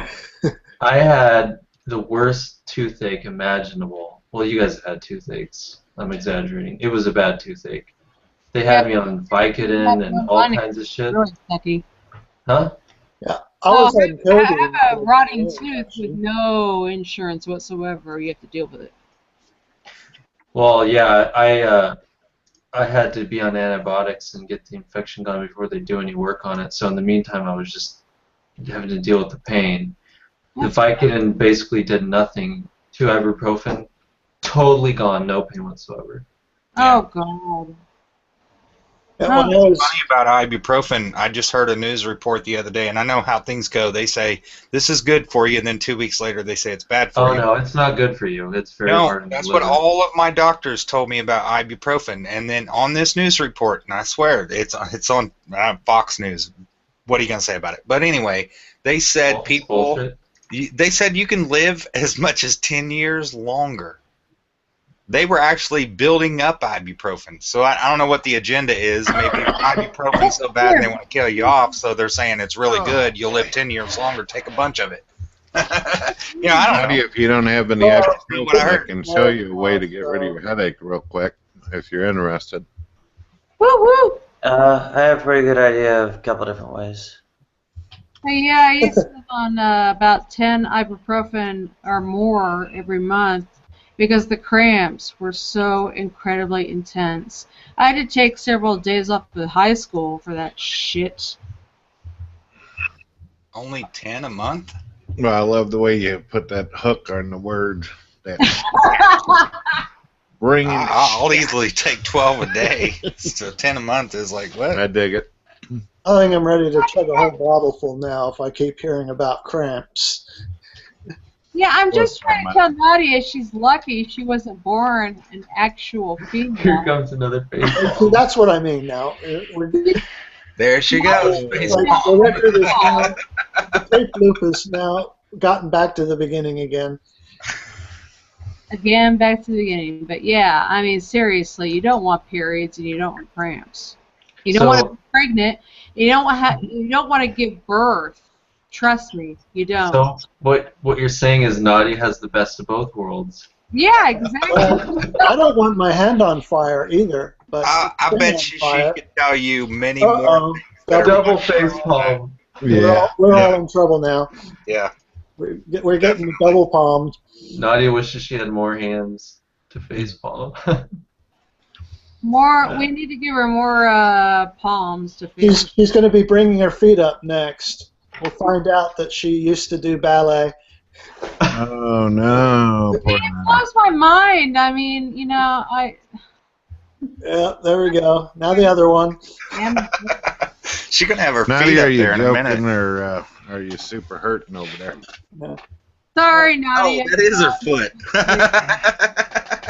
No, speaking of pain, though, I mean, all right, I've had my hand on fire, and I've had an inner ear infection. And between the two, I think the inner ear infection hurt a hell of a lot more. Oh my goodness, Mr. I'll agree with Fudmont, that. I've been An inner listening ear to you for the infection past is week, and you fucking crazy. swam against piranhas. I mean, and it messes sharks with your and whole dived head. out of buildings. You can't even Just walk. every time I talk to you, got something wrong with you. Damn. No, I've never swam with piranhas. No, I've never been down to the Amazon. No, sorry, that one I haven't done. Inner ear infections are not that uncommon, are they? I mean, surely. No, not really. I was born and raised in the pools, the swimming pools anyway. I used to be a swimmer.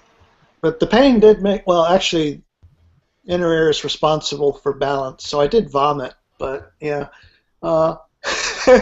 Yes, this is going to make Nadia's Just channel really unblock me, popular dude. now. We're all Nadia's talking about like, horrible medical Oh things. my god, the IQ dropped like incredibly low. But anyway, I got codeine for it. It is in fact negative. Novocaine drops and That's right, Nadia. and penicillin. Have fun. Cleaned it up. Clean her up. The hand, on the other hand, still has scar tissue on it. Oh god. Yeah, we're just trying to have fun, Nadia. That's all.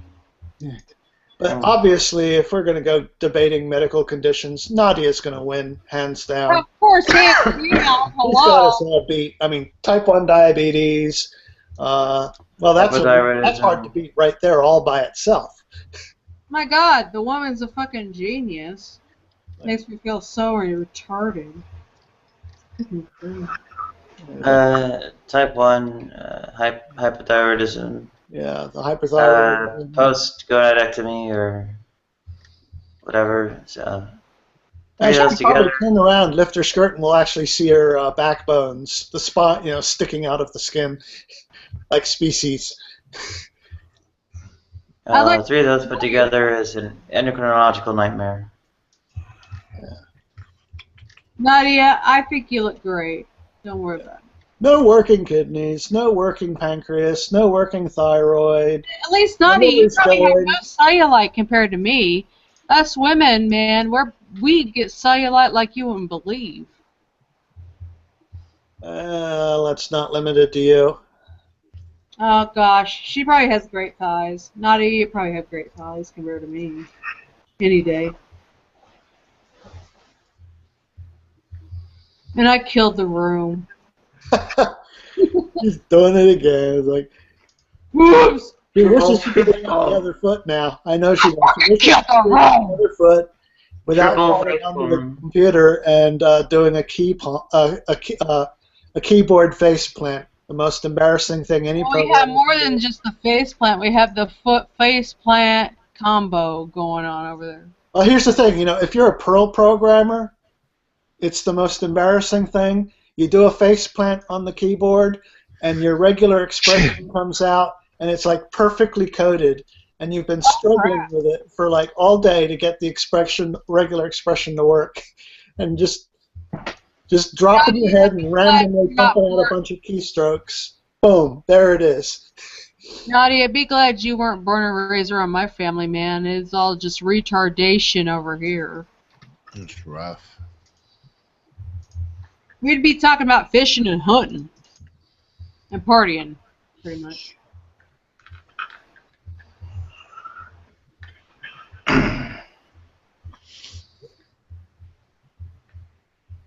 I'd love to shoot me some deer.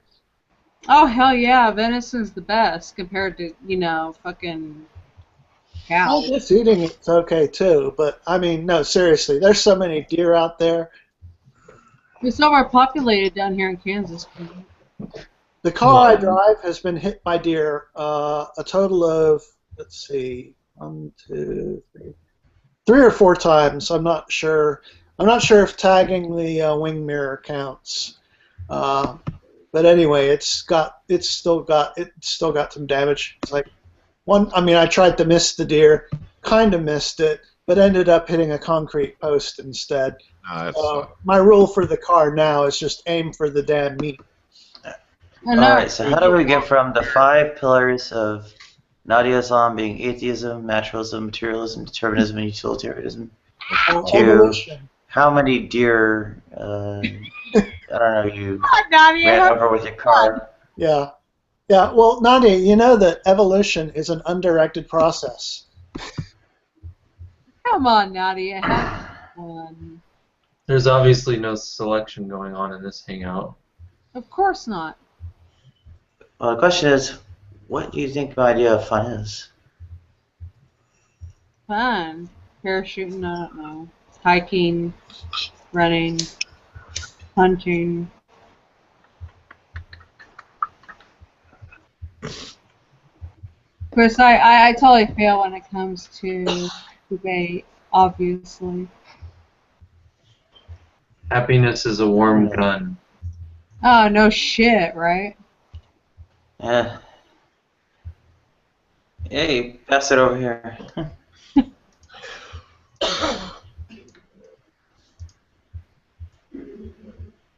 I won't let you have it. Beatles song, by the way. Since I met you, Nadia, I'm blown away because you use more of your mind for fun, and for me, it's more like, you know, jumping into the damn fire physically.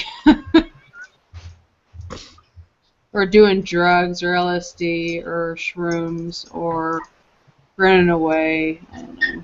Did you find out the secret of the universe in your trips?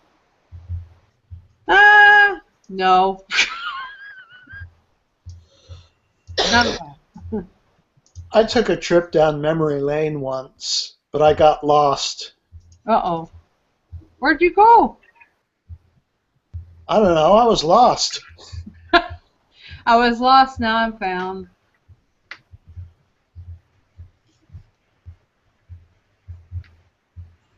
Yeah, pretty much. Nice. The only time I've ever come close to death was when I had a blood clot, PE, pulmonary embolism. That's a pretty. Ooh, that's nasty. Oh God. I don't think I've actually come How the close heck to did you death. get that? Things I mean, well, I don't know. It depends on what you call close to death. Yeah, they had me hospitalized that night. I was going through my last round of chemo, and it makes your blood really sticky or something, the chemo that I was taking. So I was on the edge of death pretty much, and it's really weird. You get to a point where it's almost a nothingness, like nothing's but real bright white light. But, you know, I mean, it doesn't say it is not the proof of God or anything, but you get to a point where it's really weird. The only time I've had like emergency medical treatment was with broken arm and the aforementioned ear infection. Okay. Other than that, I've had some of the normal childhood diseases like, you know, rubella and chickenpox and the mumps. But Yeah. I don't remember. Well, I remember the rubella. That went from feeling perfectly fine to sick as hell in 15 minutes. Oh my gosh, I'm sorry. But well, I was a young child. That's no big. That's ancient history. I remember you guys were talking about chickenpox before. I was looking on the outside because you guys were doing a serious debate or something. I don't know. But my brother had those, and he got the shingles about 2 years ago. He was probably 31, 32. He had chickenpox. He was under 10 years of age. So, yeah, shingles are pretty likely if you got that shit. I never had that shingles. What do you call it? I mean, and the hand thing, I never got that treated by a doctor because I was really actually basically too damn embarrassed about how I did it. It was like doing something really stupid. It was I mean, if I was old enough, it would have been a hold my beer and watch this type of moment. But no, it was, you know those plastic milk jugs? Yeah. Well, when you burn them, you know how they turn into this molten plastic, and you can wrap it around a stick and wave it around, and when it drips, it makes that really cool sound. Yeah. Well, I had a big glob fall off and onto my hand, and that's how I got my hand on fire. It wasn't on fire for very long. I wiped it right off, along with a whole bunch of skin. And this explains me for people who give a shit. You like that? I've been noticing no matter how many times I tell people what my views are, they keep on thinking I'm this or that, yada, yada, yada. So I went ahead and made a video and just said, here's just a little bit about me, just enough of what you want to know, and if you give a shit, watch. There you go. I love that picture, though, of you and the other Christians or whatever. You're all like rap artists or something with your shades and shit. Oh, yeah, the Benny guy put that together. Benny. Benny is crazy. That's fucking fabulous. You know, Brett, I gotta say, you're a much nicer guy in person than what I heard on Pal Talk. On Pal Talk? What? Not Pal Talk. He and I first met him over on Sikkim, actually. That was years ago. No, he wasn't on Pal Talk. People on Pal Talk were talking about him. Yeah, probably so. Most of Pal Talk was just a lot of insult rooms and the adult playground. And if you were to go to the Christian rooms or whatever, they were really narrow compared to Sikkim or whatever when it came to discussing religion, Christianity. Right. Yeah, if you stick around long enough, sooner or later, you'll hear every horrific thing you'd possibly imagine about me. It's up to you if you want to go along with it. Well, that's the thing. They weren't specific. They just said you were like a horrible, nasty person. And I was like, well, here you are. I'm hearing you. It's like, you don't sound like a horrible, nasty person to me. You sound like quite personable and friendly. Who started that stuff against you anyway? I mean, was it the Amazing Atheist or what? Yeah, it's pretty much character destruction by non-believers out there. It's all good. I mean, if that makes them feel better or smarter, validates their position, so be it. Yeah. I get my share of that too. Yeah, Nadia is one of the most sweetest human beings on the planet, but for some reason she's been getting dragged through the mud. I don't get it. I don't get it either. You know, I have my moments where I'm kind, compassionate, merciful, but I'll be honest, sometimes I can be a professional asshole, not paid for it. And I can understand some aggravation, but with Nadia, it's like, what the hell could she possibly do to deserve this type of behavior? I know, it's ridiculous. I mean, I'm never going to be to the level that Nadia is as far as intellectual-wise, but, I mean, she hasn't done anything wrong, as far as I know, so. No. I can't think of anything. Oh, you don't know about those serial murders in New York from 10 years ago. Yeah, Mr. Medfot, and it really depends on what time of the day it is, what my mood is, if I've had my first cup of coffee, if I had my smoke recently, things like that. There's variables to my, as Nadia would state, my teen evolution. I was in Portland, Oregon 10 years ago, not New York. Oh, and she's even got an alibi. New York City? What? Are you going to go back to New York City really soon, or? Well, there's a question of what I'd like to happen and what's going to happen. And they're very different things. Where are you living right now? Or what city or Oakland, what general California. area? Oh, okay. Yeah, I had 3 job interviews out in the Bay Area when I came out here, and I was supposed to actually get one of those jobs. As you can see, none of it ever happened. That's crazy. Well, at least you're out of the hospital. I'm glad you're doing better, Nadia. You don't get the same service that you did where you were getting in the hospital.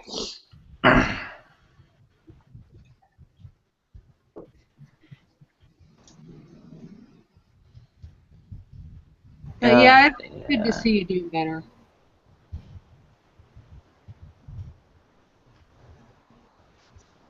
The vocation and expression of creativity and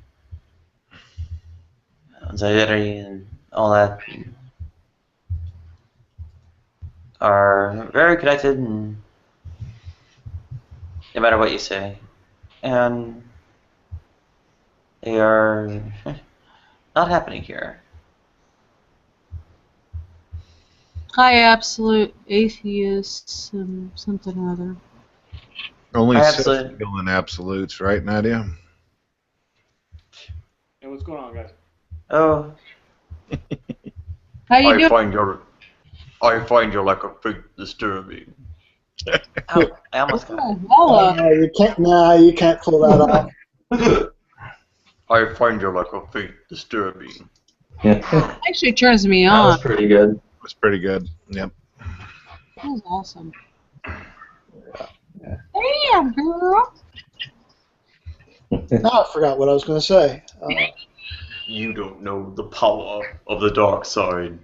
Yeah, I totally failed Sith studies. I cannot, for the life of me, remotely strangle anyone. I would kidnap Nadia and keep her for my own in a dungeon somewhere.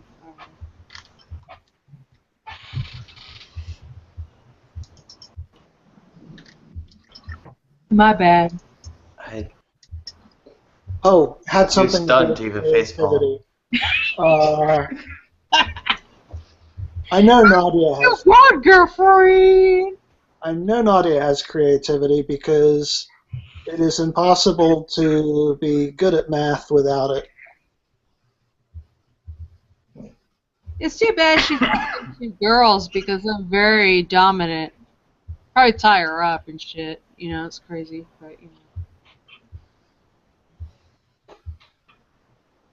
And I killed the room again. Just listen to you and contemplate. It's about 5 in the morning my time. It's around the time the brain starts turning into mush. Yeah, mine too, so I'm going to bed. Good night, everybody. See you later. Have a good night, Jeff. Night.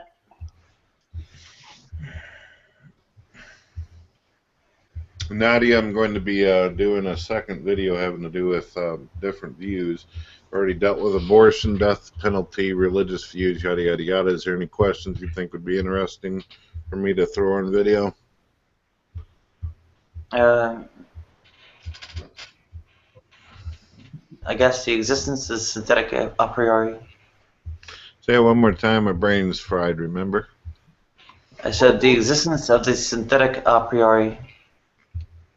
Okay. I'm trying to send me off to the dictionary again. I see how it is.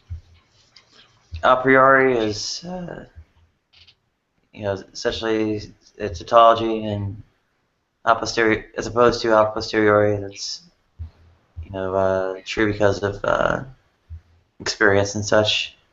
And analytic things are true by their meanings in and of themselves, whereas synthetic things are true by virtue of their relationship to the world. So synthetic a priori is things that are,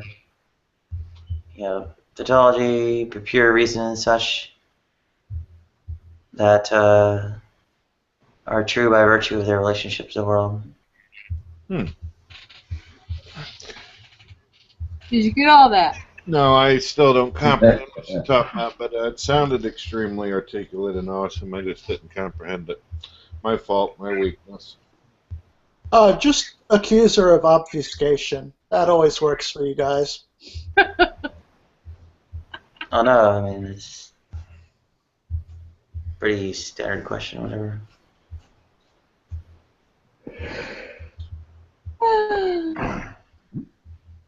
Yeah, I think one of the debate tactics I've heard is, accusation of obfuscation followed by jargon bombing. Did you get all that? Well, there's always LGBT.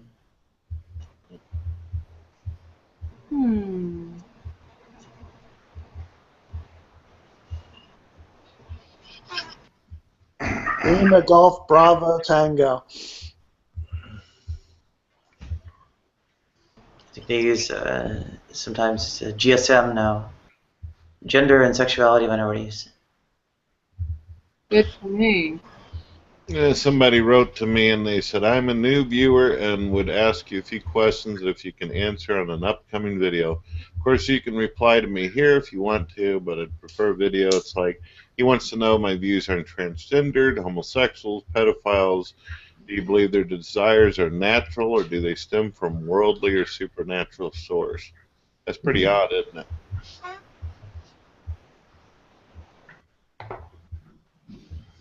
Well, There's a lot of there are LGBT people online you can ask.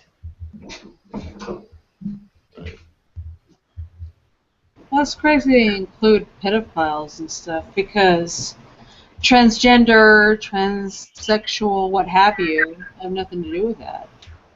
Well, the individual, to be fair, they put commas in between. They just wanted each subject talked about. It wasn't like they were stating that homosexuals or anything are pedophiles. But I do realize there are some individuals out there in this world in both camps that can't seem to know the difference between a homosexual and a pedophile, though. And that's sad. It's a common tactic to, lump LGBT in together with all that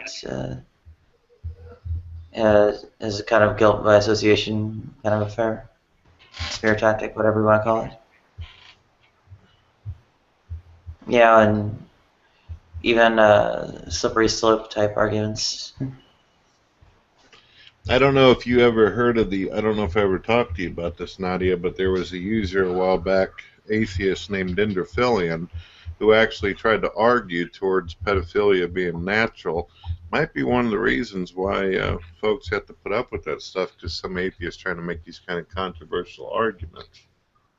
YouTube, even as a whole, is a tempest in a teapot.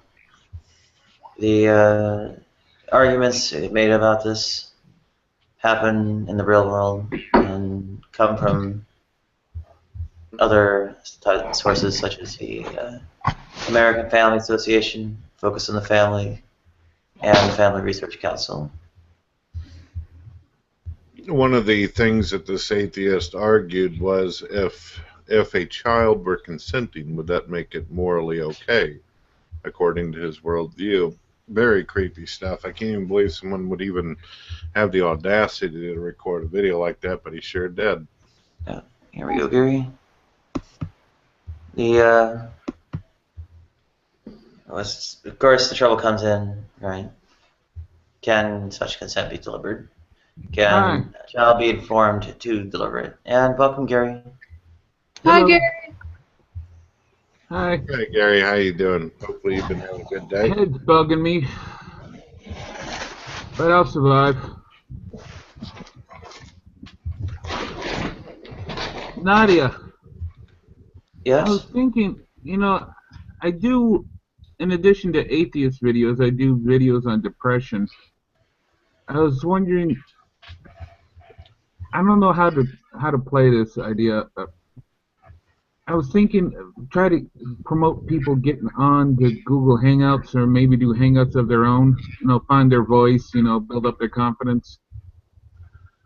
I was wondering if you could work with like Nate Cunningham or another Hangout person who does Hangouts and try to work that message into it and do like a video together.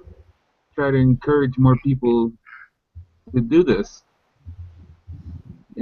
People with depression, they feel so low about themselves. Maybe if you can get them out and communicating, at least through something like this, it could help, I think. That all depends. I mean, a lot of people who go on the internet and everything, they're pretty much very introvert. They don't like to socialize, pretty much. Well, that's my opinion. I don't know. My experience with the issues is minimal at most, so mean, I can follow nasally, kind of add my voice for moral support, whatever, but I'm not one to. I don't have the standing to, or other. What do you call it? I don't have the wherewithal to standing or the wherewithal to have any kind of like leadership capacity in this. No, I'm thinking collaborating, not necessarily leading. By the way, Nadia, I sent you a friend request on Facebook, and I sent you a silly video. So. Yeah. I'd have to say, for individuals' personal protection, I wouldn't share anything personal, whether it be about depression on the internet at all, with the kind of evil that goes around in this thing. Find somebody you trust and then go there. Well, I try to encourage him to get help. That's okay. Actually, I suffer from bipolar disorder, borderline personality disorder, all of that. So if anybody has any questions about that, please ask me anytime or send me a message. Be more than happy to talk about it, honestly, if I can help somebody. Yeah. Right. I always try to point out that you don't have to be a great hero or some doctor. The smallest things sometimes the small things can really make a difference in that person's life. Right. I'm sorry if I derailed the conversation. My head is just fucking killing me. Well, we're on, I think, hot button issues. Brett had a list of hot button issues he had been doing videos about. What did you say they were? Like, you had, I think, abortion in there at some point. And, no, Brett. Yeah, okay. I basically have been asked questions. People want to know more about my personal views and stuff. So I went ahead and I made a video. I said there'd probably be a part 2 and 3. I talked about some of my theological positions. I talked about how my view is on abortion, the death penalty, drugs, gambling, prostitution, and this kind of stuff. But apparently people went a little bit deeper on some topics. Oof. Oh, goodness. Yeah, we need more drugs, more gambling, more prostitution. Legalize it all, I say. Well, actually, in my video, some of you might get very excited and clap your hands together, but I am convinced that if it's a person's body, they can do whatever they want to with it, just as long as whatever they've done isn't harming other individuals next to them. So I know some people will be like, really? You're a theist and you think that way? Yes, I believe everyone's got their choice, but I also believe they're accountable for it at some point in time. Oh, cool. So you should be up for re-legalization of marijuana and certain other drugs. Marijuana, yes. The other drugs, no. Marijuana, that was just stupid, making that illegal. That was just asinine. Yeah. Yeah, I use the specific words that if someone felt the need to suck down the exhaust of a Harley Davidson and everything, and that made them happy, hey, it's you. I won't endorse it. I won't support it, but it's your body. Do what you want to. Exactly. Everybody has the right to do with it, what they want with their bodies.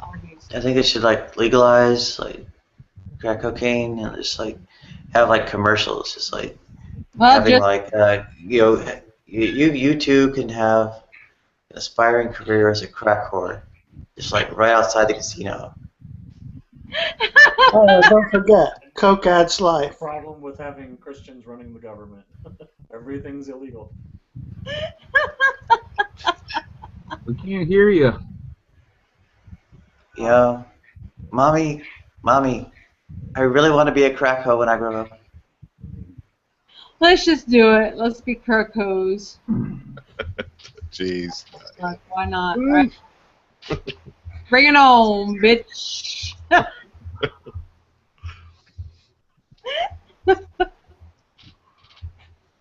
Oh. Have the glamorous pimps with the gigantic hats and the goldfish in the shoes and everything. Oh, you need Samuel L. Jackson because he loves purple. It got to be goldfish in the shoes. A goldfish. There you go. Yeah.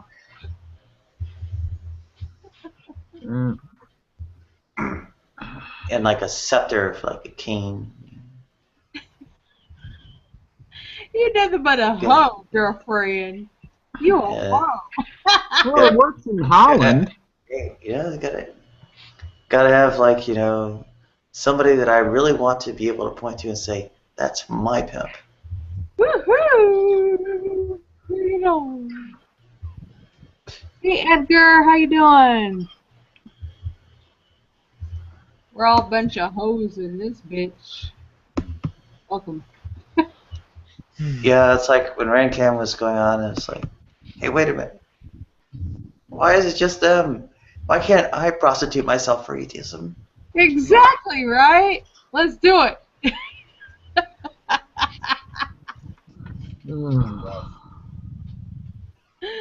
Everybody's like, what the fuck? Be right back and grab some more coffee. I've seen worse.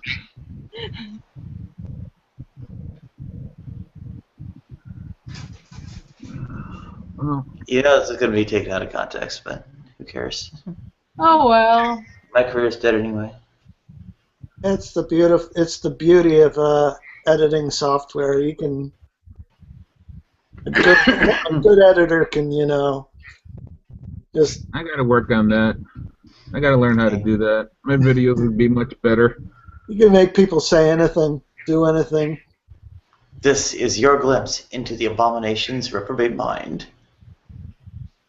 Work it out. Well, at least you're fun sometimes. You too can be a reprobate.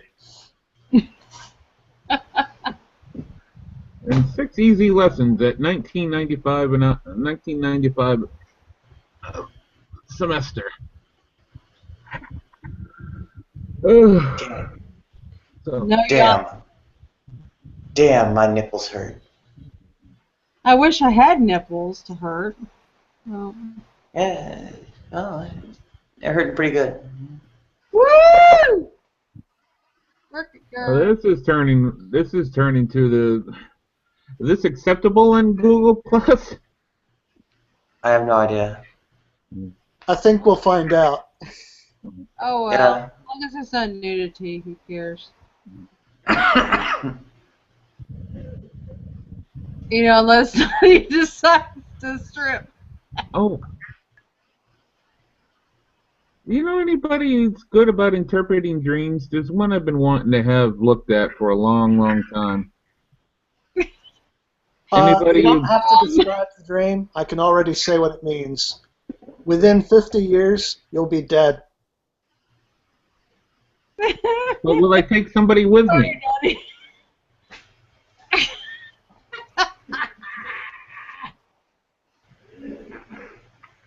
Triple face palm. Because there's a bet. It's a triple face palm. Tonight. It's now my signature move. Triple face palm. With the foot. Quickly, get it trademarked. Yeah, I'm gonna have to work on a quadruple face palm at some point. No, this. Dreams don't mean anything. Sorry, I was somehow not living up to your standards of what's a good question. Sorry. Oh, it was a joke. Go ahead. Let's No, get that's the back thing. to the You know anyone? Anyone that normally comes on the Hangouts? Somebody with a psychology degree? And I'm not talking about spookology. I don't want to hear anything like that. Yeah, the trouble is they're like that. But dreams don't really mean anything. Not really. Well, normally I can interpret it and figure out what my subconscious is trying to tell me. This one just had me scratching my head bald. Okay, what kind of dream did you have anyway? I mean, it really depends, though. I mean, if it has something to do with your body, you're going to have dreams as far as plumbing or the toilet or the shower, what have you. I don't want to. It's kind of personal, but let me just say, it was everything I should have ever wanted. It should have been like heaven, but for some reason I was terrified through it all.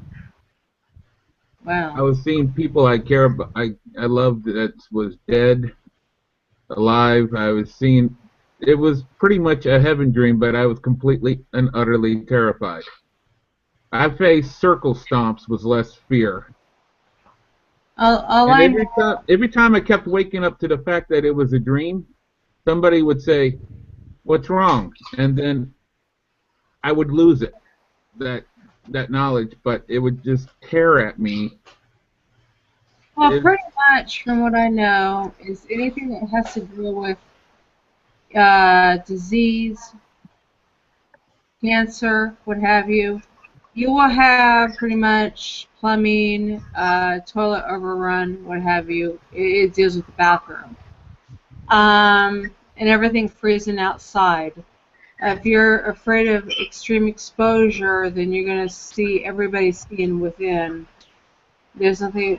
Your house is just surrounded by mirrors and windows. People can see in, pretty much. Well, maybe it's more like real genius. You know, it's like actually secretly a message coming in over like a radio into your tooth. Meant to say, "This is Jesus. Stop playing with yourself." Plus, you got that strange guy living in your closet. Oh, you're so good. Oh. We're all gonna die. Hello. My dad. Like I said, there's a running bet on me if I take somebody with. What? So I said there's a running bet on me of whether or not I'd be taking anyone with. Well, I'm not taking anybody so with. if you can give me some help, I mean, maybe I might make the spread. You know, Well, some kind of advice. Stuff and like I do, just drink yourself into a blackout and go to bed. But it was really funny because my dad, he was going through his drunkard moment and he was driving a semi truck, weaving that fucker around. And he came home one night and he tells his girlfriend, "Somebody's gonna die tonight." It's like, no shit, somebody's dying every fucking what? 2 minutes. I'm just. Aren't you Mary fucking Sunshine? I know, right? I'm Debbie. I'm no. I'm Debbie Downer. Well, that could have good connotation if you do it right. If you think about it. Debbie Downer. Yeah, there you go. Yeah. Things pop up, I go down. Ba-dum-bum. All right, I'm back. I miss anything exciting? Not really. No, just asking a little advice about a fucked up dream I had. I tried to. I'm normally pretty good about analyzing this, but analyzing what my subconscious is trying to tell me, but this one has me scratching my head. Gary, Dream in a nutshell. Dreams don't mean anything, buddy. Why would you say that? I've got the perfect dream. Uh-oh. I'm like, face down, ass up, Million Man March direct to my door. Oh, hello. I'll help I you. have no idea how to interpret that one. I'll help you out, Nadia. Who was the individual that said that dreams have no connotation to them? That'd be me. Well, it's not. I'm not. My I'm not subconscious only seeing tells the me future or anything. I was just wondering what part of my psyche was fucked up and came up with this. Don't worry about it. Just get a dildo or something. I don't know. Oh, gee. No, that's a little too much variety for me. I can't even ride a bicycle that has a small seat on it, let alone go that route. Oof. Don't settle for the lesser evil. Get a Sibian. Woo! Looks like you two had the 15 drink minimum. No, God. just body humor. Some guy on my Facebook posted a thing where they had these models or whatever. They were in bikinis sitting on this mailbox-shaped thing that made this vibrating noise, and they were reciting the night before, well, trying to read the night before Christmas, and having a great deal of difficulty doing so. And at the end, it said, "Sibian, you're welcome." Well, that's just freaking female models, right? I mean, I knew this one guy. He before he passed away from massive cancer all over his body, he was into some freaky shit, like golden showers. Ew. I know. Oh boy. Was he British? He liked me to put a strap-on on it and fuck him up the ass a lot. He had to be British. Americans. I think I think you're starting to scare the Christians. Jeez, Nadia. Well, they're too Blame Christians. Canada. Ugh. Blame Canada. Yeah, I had a friend That whose was a mother good was movie. in Mothers Against Canada. Kyle Broflovsky was his name, I think. Yeah. Yeah. Childhood friend. Yeah, I saw the movie before I even knew what the series was. Has it? Laughed my ass off. Crazy. Dude, you're farting fire. Fire with fire. No, I'm not. You got an 80-foot satellite dish sticking out of your ass. Ah! Visitors! Visitors! Oh. Oh my god, I've seen so many freaking porn movies. It's like books up the ass and everything. Crazy shit. Mm. Conversation took a weird turn. Well, I know. for me, porn is always like a waiter coming up to you with a menu and saying, "Here's the menu. The kitchen's closed." Yeah, that's. I understand that one. Hey Nadia, have you been down to the Armory in San Francisco? I think you're thinking of the Citadel. Yeah, I think that's where it's at. You're online. I haven't been there in recent years. It's pretty wild. It's really sophisticated though. It's pretty good. Well, yeah, it's all pay to play, so.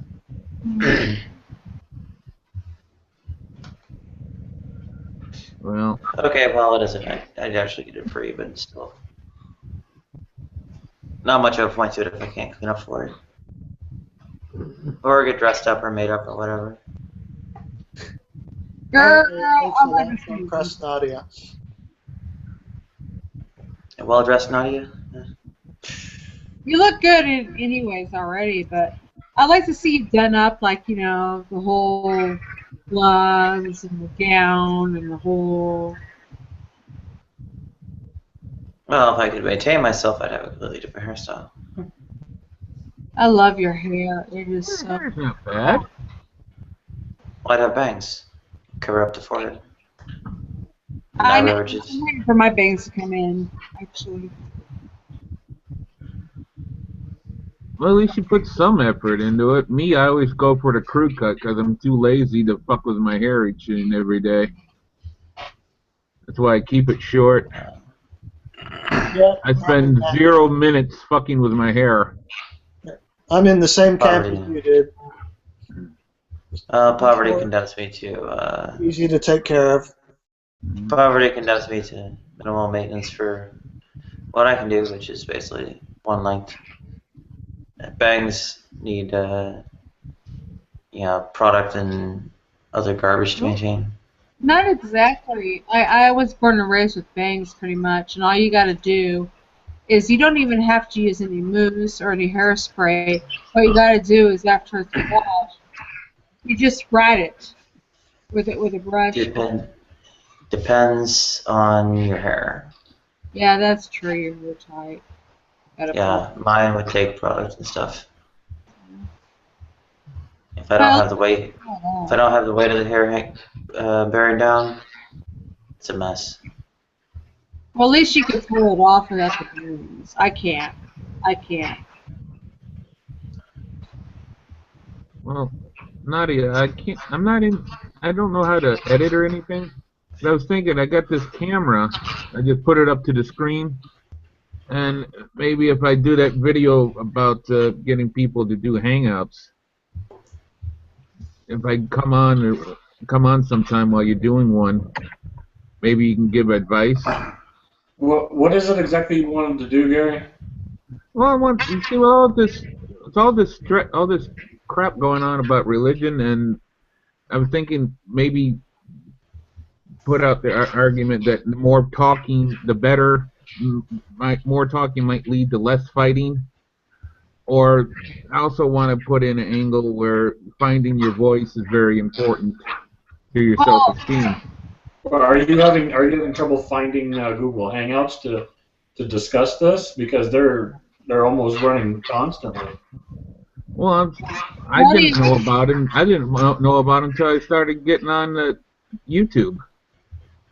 Well, just Nadia, she does all kinds of debates on religion, atheism, what have you. Here's the thing. If I get more people into it, There's a huge community already doing this, Gary. What you need to do is get into some of these Google Hangouts and start adding the people that you see in there into your circles. Then you'll start seeing when they're posting up Google Hangouts, and then you'll be able to join one almost 24/7. I know about like 5, maybe 5. Nadia only does 3 Hangouts a day. So. Yeah, 8 hours each, 24 hours.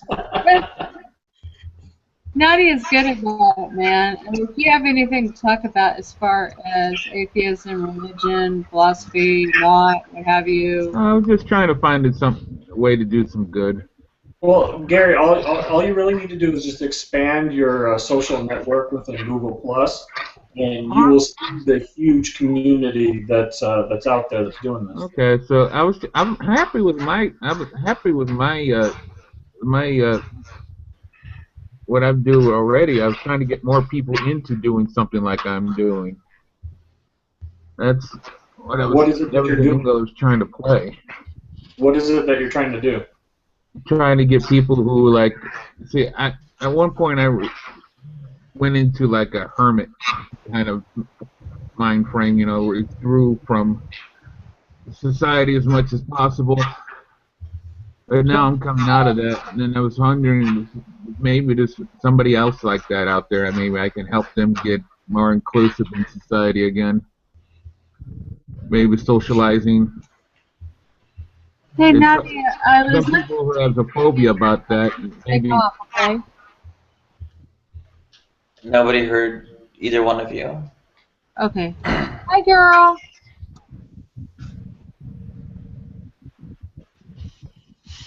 Bye. All right. You taking off?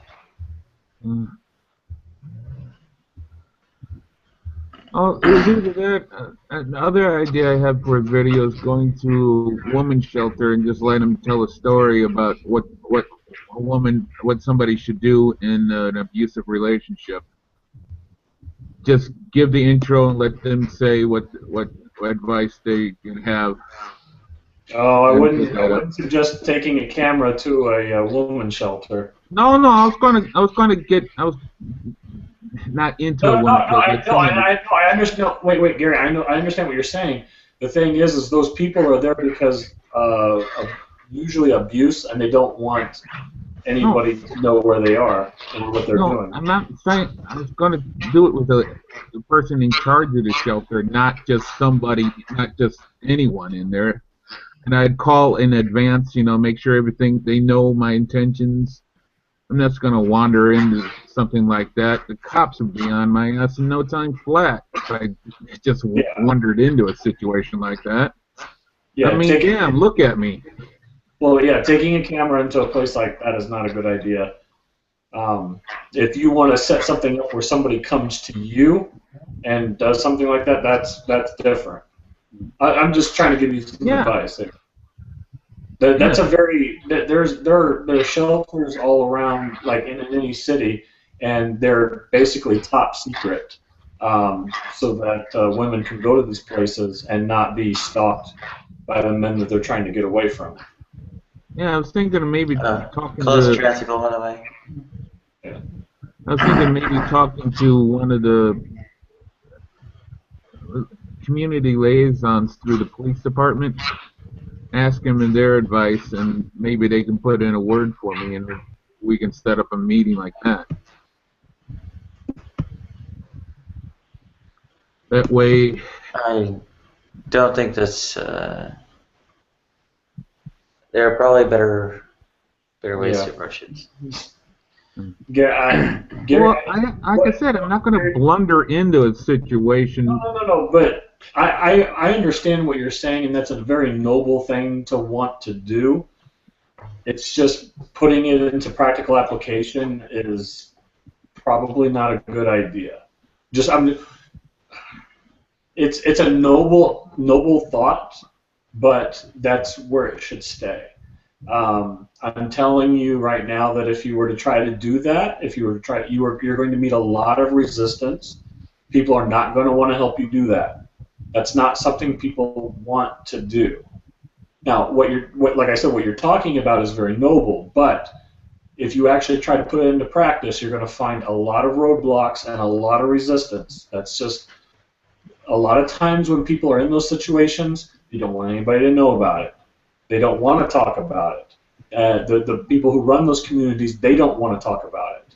It's a very kind of a hush-hush kind of thing. Do you understand? I thought some social director, not the actual person in the community. They have to have some kind of social liaisons. Yeah, you want to talk to the liaison and then talk to like the manager of a shelter or something like that. But I'm telling you, those are the people that are going to give you resistance. Those are the people that are not going to want to talk to you. They're not going to want to. Like I said, look at me. If I just show up someplace, they're going to think I'm some kind of crazy nutball. Yeah, and if you call up a police liaison and start asking questions about shelters like that, you're going to raise a red flag on you yourself. No, I thought if I just showed up and explained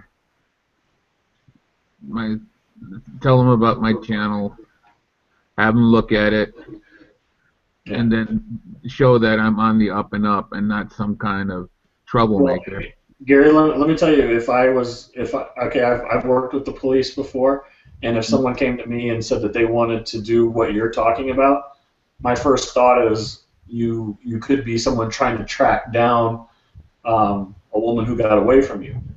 So I'm not going to help you. Okay, if you look at it, I mean, you know you're doing it with noble intentions, but the person that you're talking to, they don't know you from Adam. So, they have to assume that you have an ulterior motive there. I would you do what you want. This is America, you know what I mean?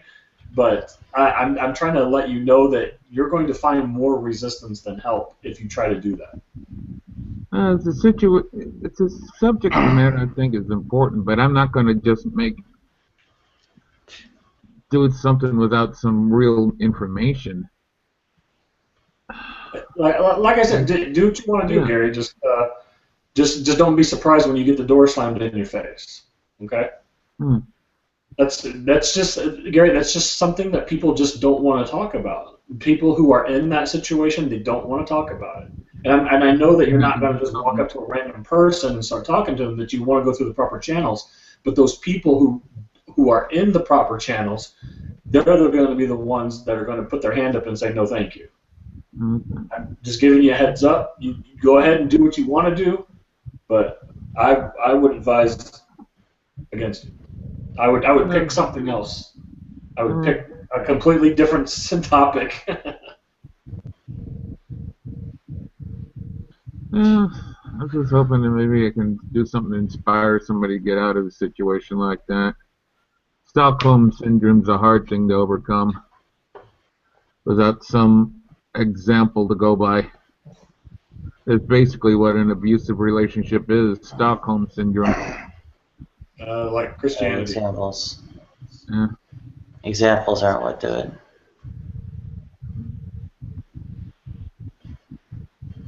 Well, my first impulse is to say, wait till the son of a bitch is asleep, then use a lead pipe, but that would be moment satisfaction and a lifetime of regret afterwards. How many face palms tonight? I'm getting in my face. I said it was a bad idea. It's Gary. It's a pretty bad idea, buddy. Okay. But I applaud you for your intentions, but this is one thing you should probably you should find something else to crusade on.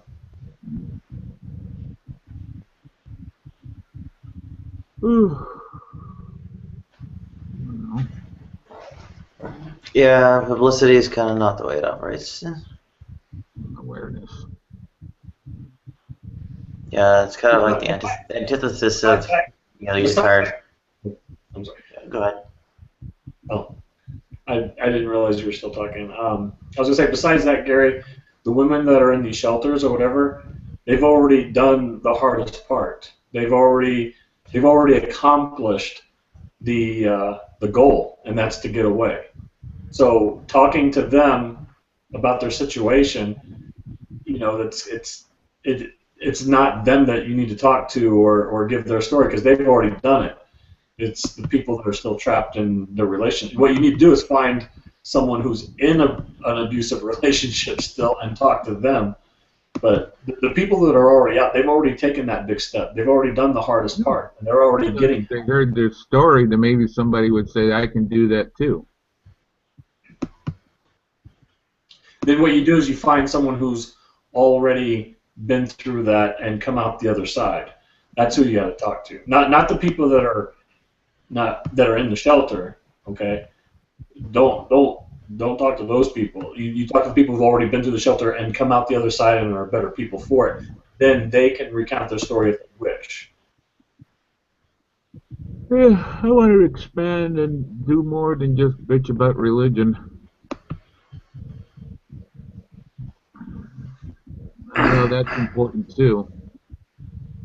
Well, that's the good thing about Google Plus, is it's a community-oriented social network.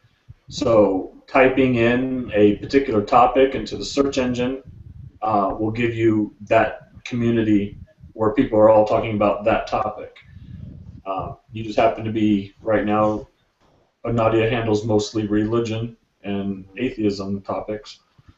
So that's where you are.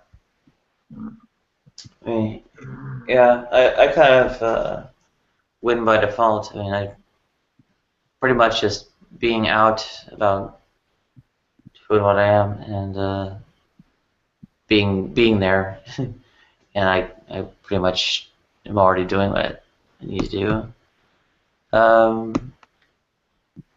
I don't really have any intelligent ideas for someone who actually has to do more legwork.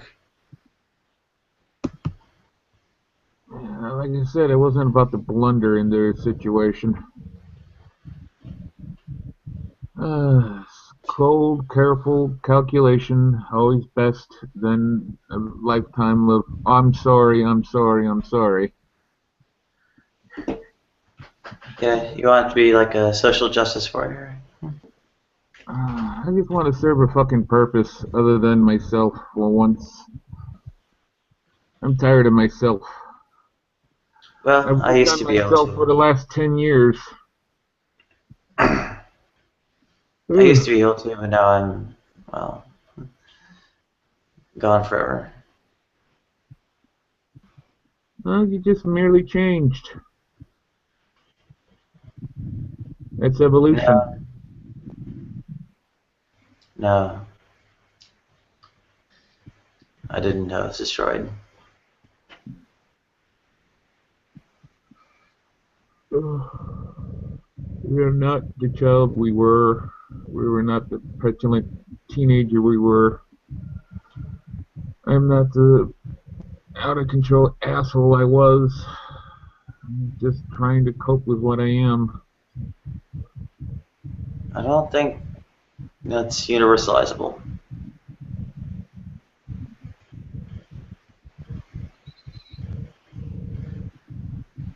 I had a nice little productive career and was, bettering the world through software and stuff.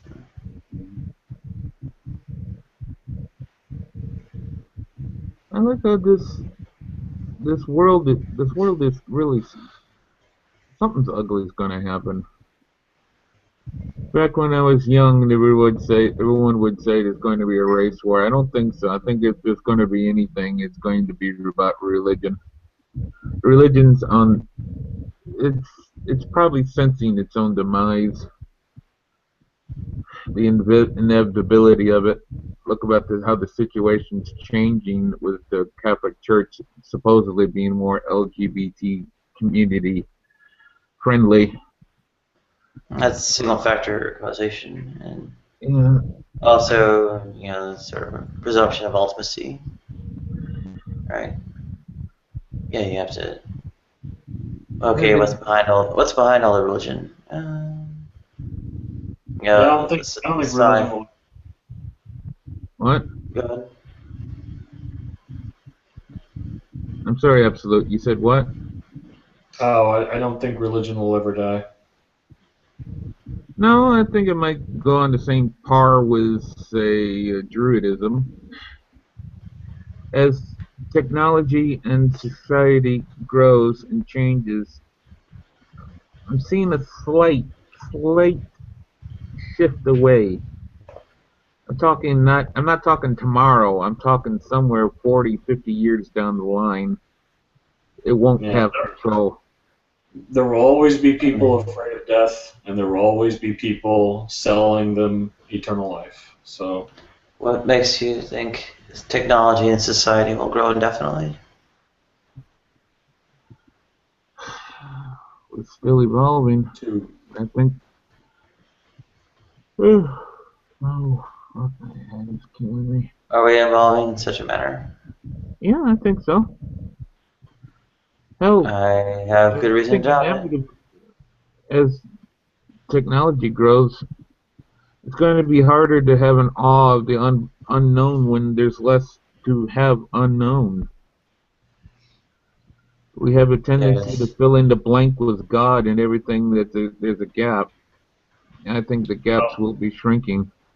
Religion today is just as strong as it was 2,000 years ago, and look at the advancement in technology. It hasn't really lessened people's. Hell, there's atheism starting to be noticed in Islam, in fucking Islam.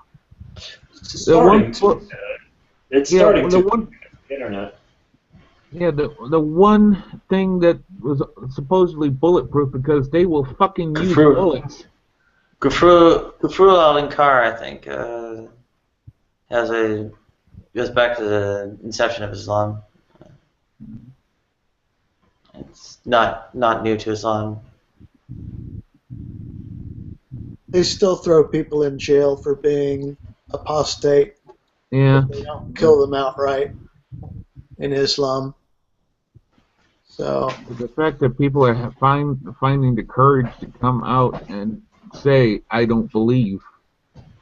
Yeah, but that's the thing. Atheism has actually been around for as long as religion has been around. Yeah, but it's never been so loud as it is now. Well, I don't know. I mean, there were people built in antiquity who got, persecuted for advancing such radical ideas as heliocentrism. And I'm talking long before Copernicus was Yeah, Gary, I'm you talking you real you antiquity. don't notice it because you're I'm talking BC antiquity. yeah. Yeah, Gary, you're only seeing it now because you're in these circles, you're in these communities where we talk about it. But you go see someone who doesn't hang out here in Google Hangouts, and they won't believe that atheism is on the rise or anything like that. It's just because you're exposing yourself to it more. That's what's atheism hasn't changed. What's changed is your exposure to it. Good point.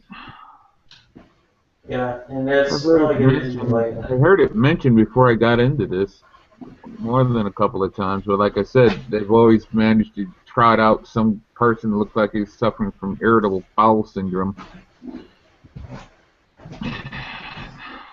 Now with Dawkins and Harris, there's a more sane look on atheism, I believe.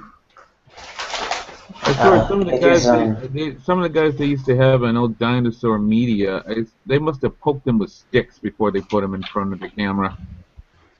Yeah. They always look pissed. The cultural tolerance toward, I guess, open profession of atheism is probably changing a lot more than actual numbers of atheists, and especially because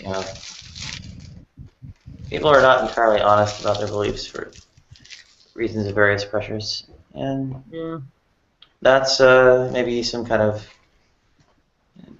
I don't know, decent step or other, but there is, excuse me, very likely something either innate or otherwise a product of, whatever kinds of psychological developmental forces and so on that doesn't lead to atheism all that much more often than it leads to someone being gay. And in that respect, I don't really think the numbers are on the upswing. I don't think they're ever going to, quote unquote, progress toward, an atheistic world. Not completely, but it's going to be different than what we have now, that's for certain. Whenever religion gets threatened, they do the great revamp.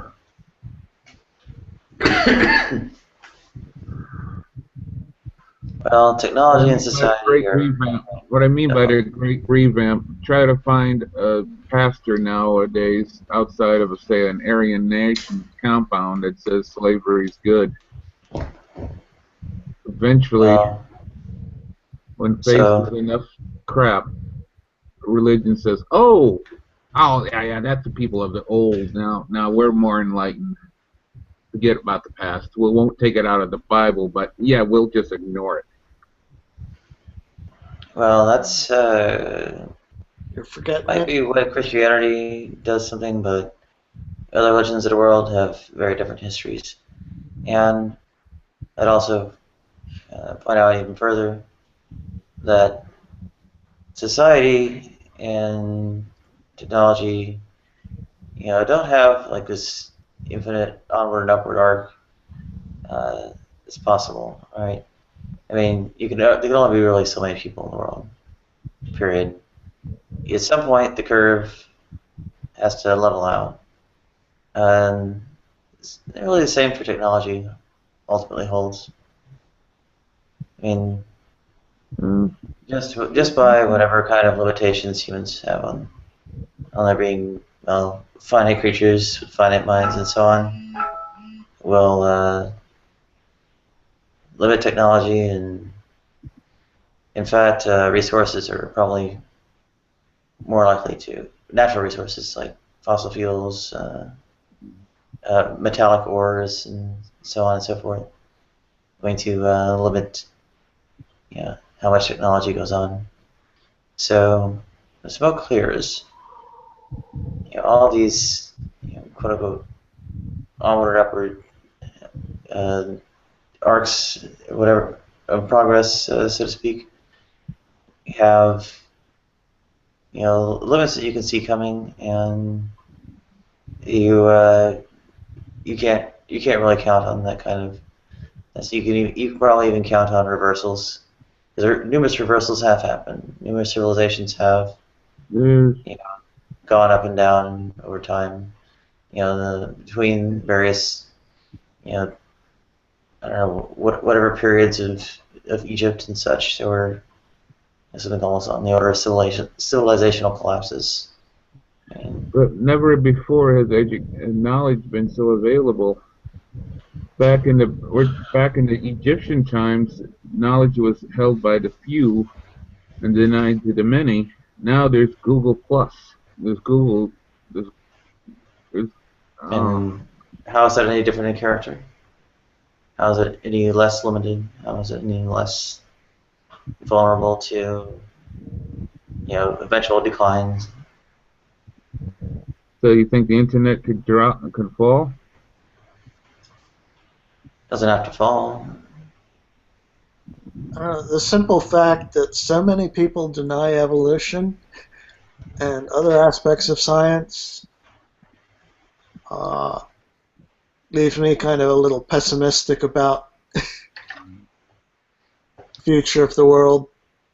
Same applies with the growth of Islam relative to the rest of the world. So our future is not necessarily a bright one. Oh no, short term it's going to get ugly. Short term is going to get really fucking ugly. Need I refer you to Richard Heinberg? And for that matter, the climate alarmists as well. I mean, both are actually in play. Climate and just the flat-out natural resources. And shockingly, even metallic ores are seriously in question. You can look at the ore grades of literally iron, decline from hematite to taconite, over the 20th century and up till now, right? That's a pretty serious issue right there.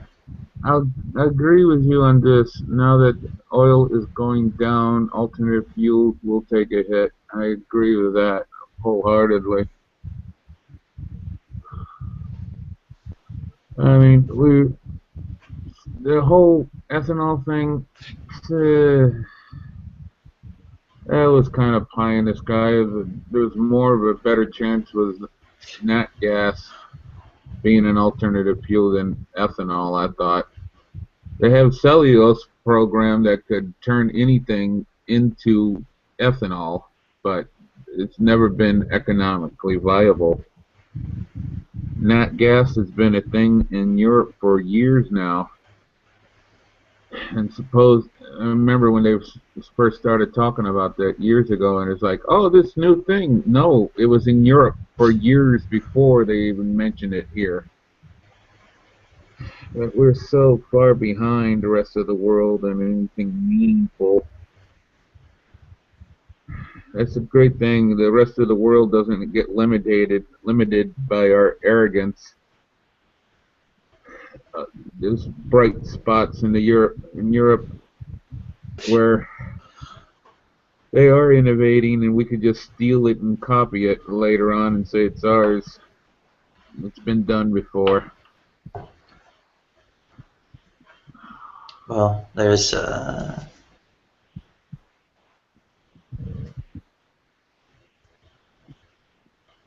lot of detail to the subject.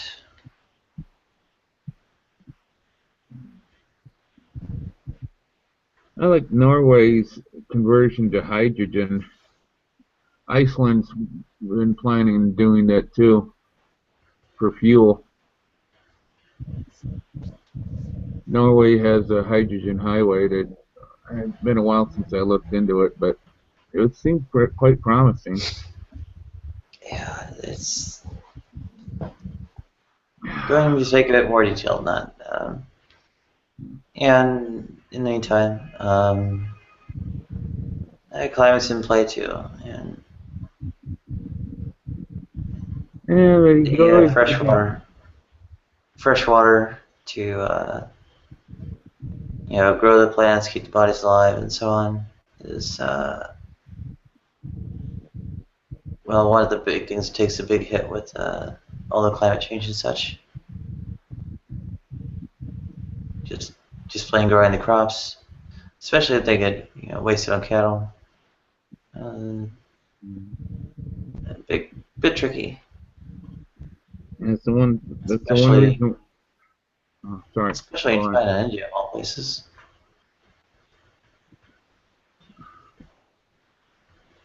The one reason why I never made it as a Buddhist is because I love prime rib. Give me some prime rib and no one will get hurt. Buddhism doesn't have dietary. Buddhism doesn't have dietary restrictions. It's Hinduism that. But you're not supposed generally to. associated with what they call the veneration of the cow, but is actually more of a cultural sort of affair. You're not supposed to cause violence, Buddhism and the cows are not dying of old age. So Buddhism is migrated out of the Hindu, basically Hindu, Vedic, whatever Indian regions. So it's moved on to areas where the cow is not really treated that way. But in Buddhism, you're not supposed to cause violence, and like I said, the cows aren't dying of old age, signing donor cards. Me calling myself a Buddhist would be an insult to Buddhism. It's not Jainism, but okay, moving on. The main thing is,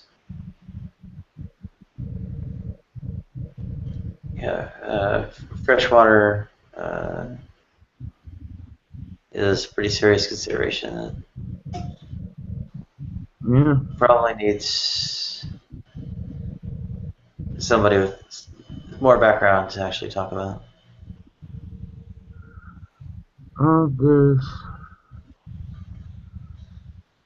The biggest client I heard for desalinization, best they manage is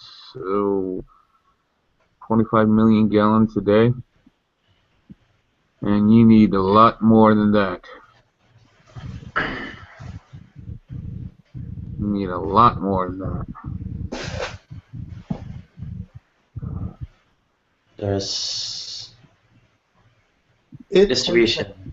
Crap load of energy to desalinate water, because you're basically pushing a stone uphill, a very heavy stone at that. Yeah, that's true. I was talking about maybe using nuclear plants for the energy. Bear with us, Paul. We've had a few trolls on earlier. The UAE was supposedly doing that that's why they wanted a nuclear plant. Their oil reserves are like the lowest in the Middle East, and I hear they're going to get their plant.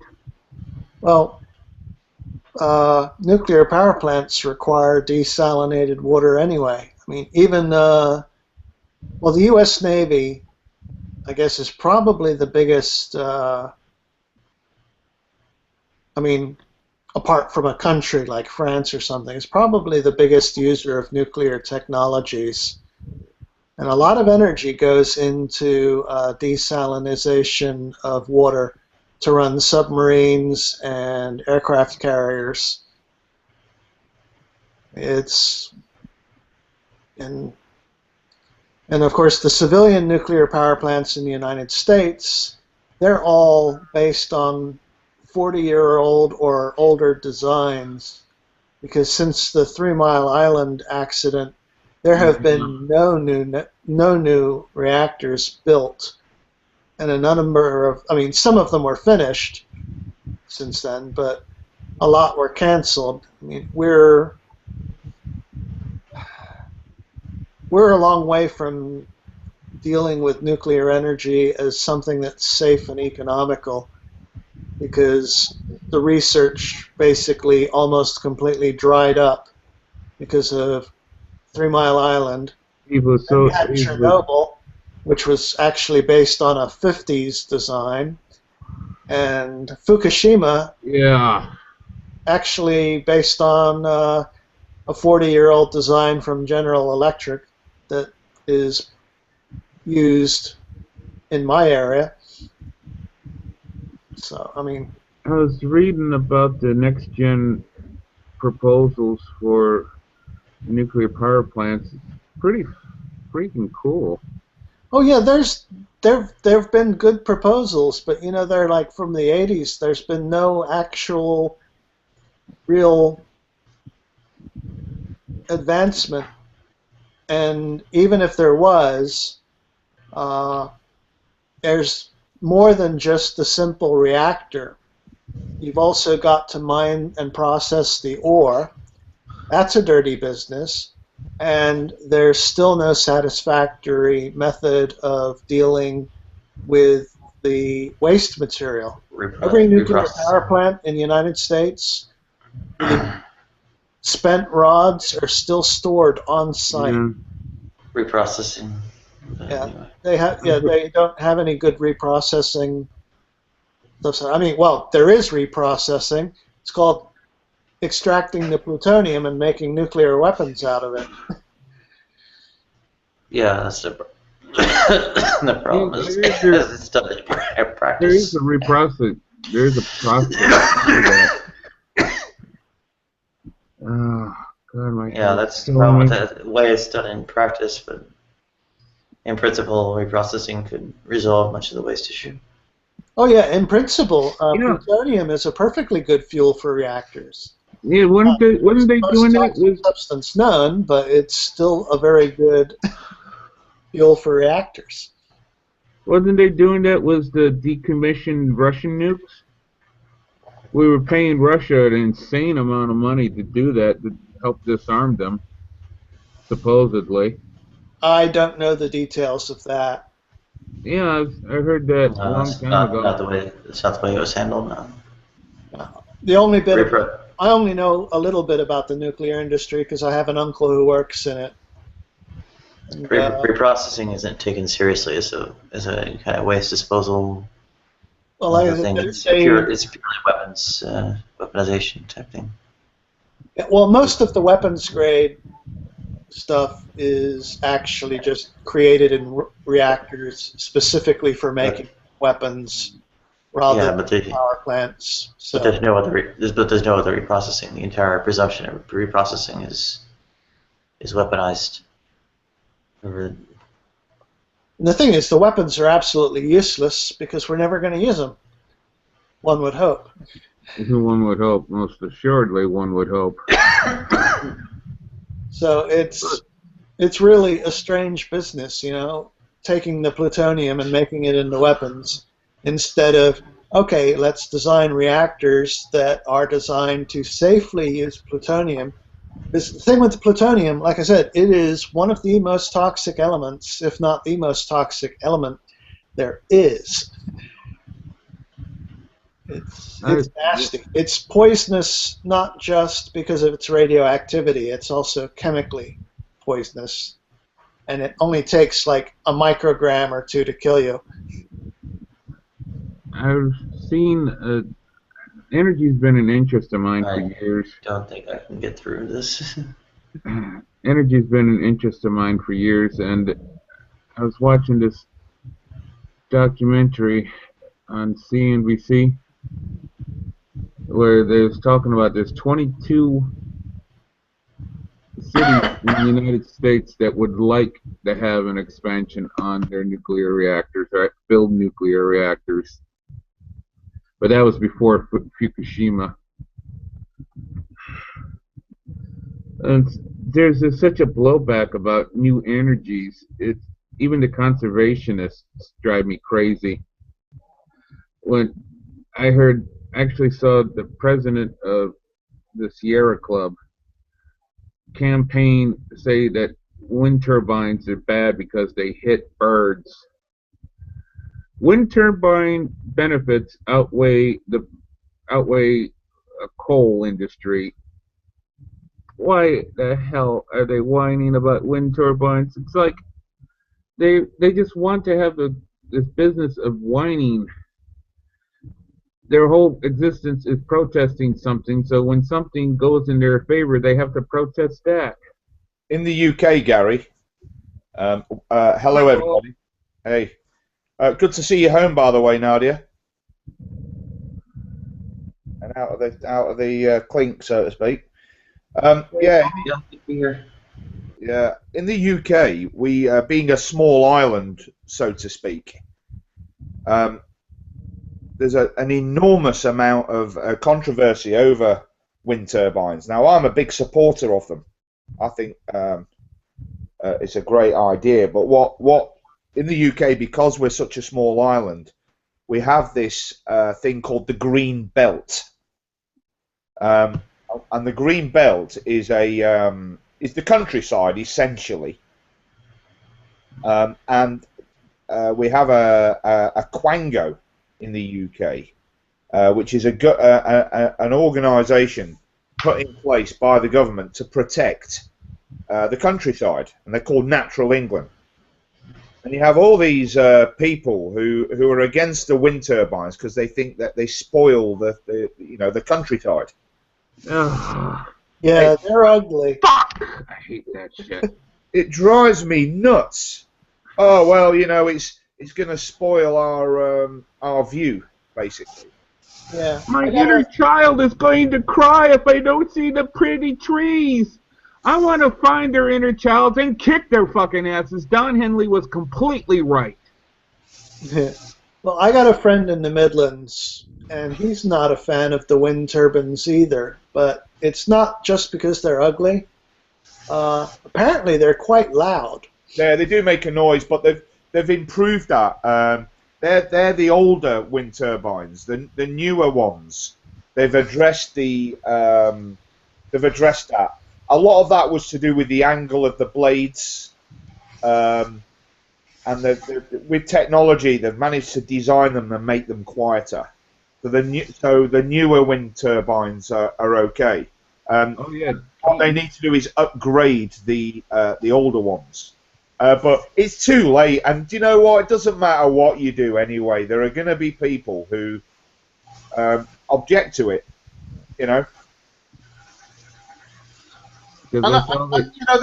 you can kind of understand if you take the United Kingdom and compare it to America in terms of the open countryside. Obviously, we have a lot less of it. So what they're talking about now is doing offshore ones. Ones that are out of sight in the middle of the ocean. Yeah, like Denmark. You've got the decommissioned oil platforms and stuff. You can put them there. Well, you can, but the thing is there's not enough decommissioned oil platforms. You have to put these things. You need hundreds of them to be efficient, and the problem is that when you put them offshore, they're much more expensive to put in, significantly more.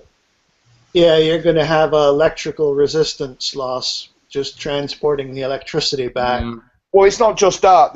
To install a wind turbine, depends how deep the water is as well, because they have to be, embedded into the seabed, and that's an enormous logistical problem, engineering problem.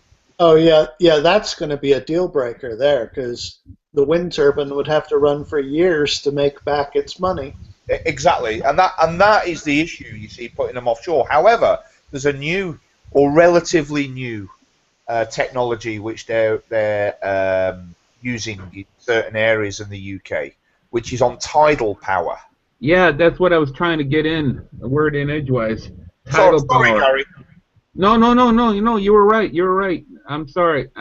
My head's killing me. Okay, man. Why don't you go and get some sleep? I can't sleep. My head's killing me. If you're not feeling well, you should go and chill out, man. No, tell me about tidal power. Well, tidal power is these. They put them on the seabed, because in the UK and other countries we have big tides. So what happens is, if you go to somewhere like, I'll give you an example. Scotland. Scotland, yeah. But there's another place called Blackpool. And Blackpool is a coastal resort area. And when I was a child, I used to go there. And what happens is, at certain times of the day, the tide goes out. So the sea goes out, and there's miles and miles and miles of sand. Yeah. But then the tide comes back in again. It's actually quite dangerous if you don't know when the tide is coming in, because you can find yourself in the middle of the sea if you're not careful. Yeah, there's a Bay of Fundy where the tide comes in faster than you can run. Yeah, but the thing is that the way that tide moves is actually an enormous amount of energy. So they have these like turbines on the seabed, and when the tide moves, obviously the turbines move, and it generates electricity. The problem they had with it, though, is that is keeping them clean, from barnacles and all and other stuff. So what they discovered was, if they ran a small electrical current through the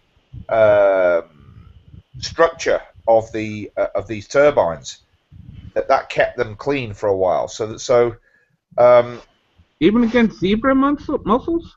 I don't know. I'm not a scientist, but I saw a documentary on this thing some time ago. Zebra mussels are so pervasive; they can actually grow on a diver as he's swimming. Right. They're terrible. I'm sorry. Go on.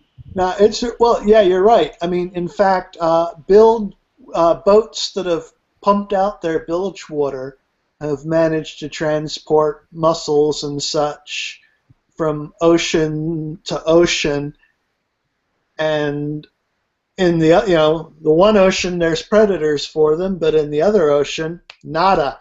Yeah. So they just grow like crazy and clog all the water inlets and everything. Great Lakes have that problem. So that tidal power is an emerging energy source in the UK.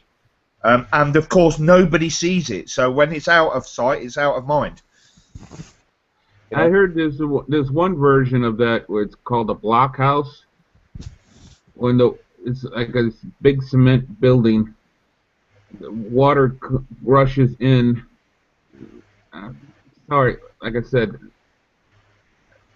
the water rushes in, and all the air that's in the building goes through the turbines. And then the water rushes back, the air comes back, and it makes the turbines going pretty regularly. Okay. And it's out of the water, so it's free of the mussel issue. Right. But that's smaller scale. They need something bigger to have it to be meaningful. Yeah. Energy's been an interest of mine for years. Oh, was it? Right. Was talking about nat gas and cars. How long has cars been running on natural gas in UK? Not that long, actually. Not that long at all. I mean, it's never really taken off in a big way. Electric cars, however, seem to be. The gee whiz. Yeah. Yeah. In fact, a friend of mine's about to buy one. Oh, stop them. Really? Why? From what I hear, they're weaker than an asthmatic kitten. Well, but if you're they're just good doing for short distances, but that's all he's going to use it for. In fact, if I'd have one, if it wasn't for the fact that my house, the garage is separate from the house. I don't have power in my garage, I'd have one too, because I only ever do short distances. It would be perfect for me. They have a bigger carbon footprint anyway because of the poor efficiency of batteries. But I got to admit, the Tesla Model S is a car that really appeals to me. Yeah. It's too bad it's so expensive, but Oh yeah, I mean, that's a 250,000. rocket sled. Apparently, the Nissan ones are doing are quite good. The Leaf? I don't know what model it is, but there's a Nissan Yes, it's electric called the Leaf. that it's supposed to be quite good. Shia Gassi had an idea that I don't know why it never took off. Swap stations for the batteries. I've seen the demo stations. The whole process takes 2 minutes. Oh, so you mean for longer distance type? Yeah. Yeah, your battery's running low. You go into the station. The computer in the station talks to the computer in your car. The rack drops down. A robot takes your battery out, puts a new battery in, and then you're off. You're good for another 100 miles. Right. Yeah, that sounds good. Unfortunately, it went belly up. Yeah, right. They had demo programs in about 4 countries. They're having enough difficulty putting in the infrastructure to charge electric cars in the United States. I mean, I think they have some on the West Coast, but there is nothing on the East Coast. Bay City. So it's like, for me to get a Tesla, assuming I even had the money to get one, the only place I would have to charge it is my garage. There are no charging stations anywhere that I'm aware of. Well, we have them in the UK on the, you call them highways, we call them motorways, and they have the M-ways and the A-ways. I'm familiar with those. Yeah, we have like service stations, where you can get a bite to eat and buy a newspaper, and they have gas stations on them and that type of thing. Well, like commercial outlets, and more of these service stations now have electric recharge points. Some even have the gas thing that you're talking about. Yeah, I think hydrogen is what we're going to inevitably end up with. Yeah, it just doesn't seem to have taken off, does it? Well, separating hydrogen from oxygen is another problem of pushing a heavy rock up a hill. Right. People still say, what about the Hindenburg? Dumbasses.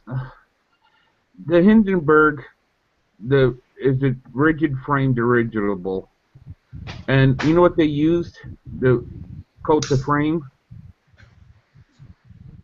What they used to coat the frame was iron oxide, aluminum oxide, which makes thermalite.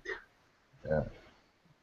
The only thing you needed is a flame strong enough to get it to start, and the whole thing was like a thermalite grenade. Right. It had nothing to do with hydrogen. Mythbusters proved that. Well, the Hindenburg was designed for helium, but before World War II, the United States had all the helium in the world. And there was an embargo. Against Germany, so they had to use the hydrogen. Anyway, the most probable cause for the Hindenburg disaster was when they dropped the line for the people to grab and get it hooked up to the mast. At that point, there was a static discharge which ignited the hydrogen, and then that was it. Mythbusters did a show on it and proved that the thermalite theory was quite possible true.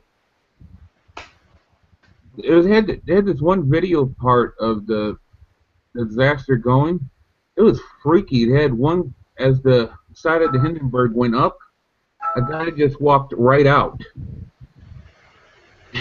It didn't show his face or anything, but it was like the wall just goes away and he walks right the hell out. No problem. Nadia's going to hurt herself with face palming. I don't know what I'm doing to cause it, but okay.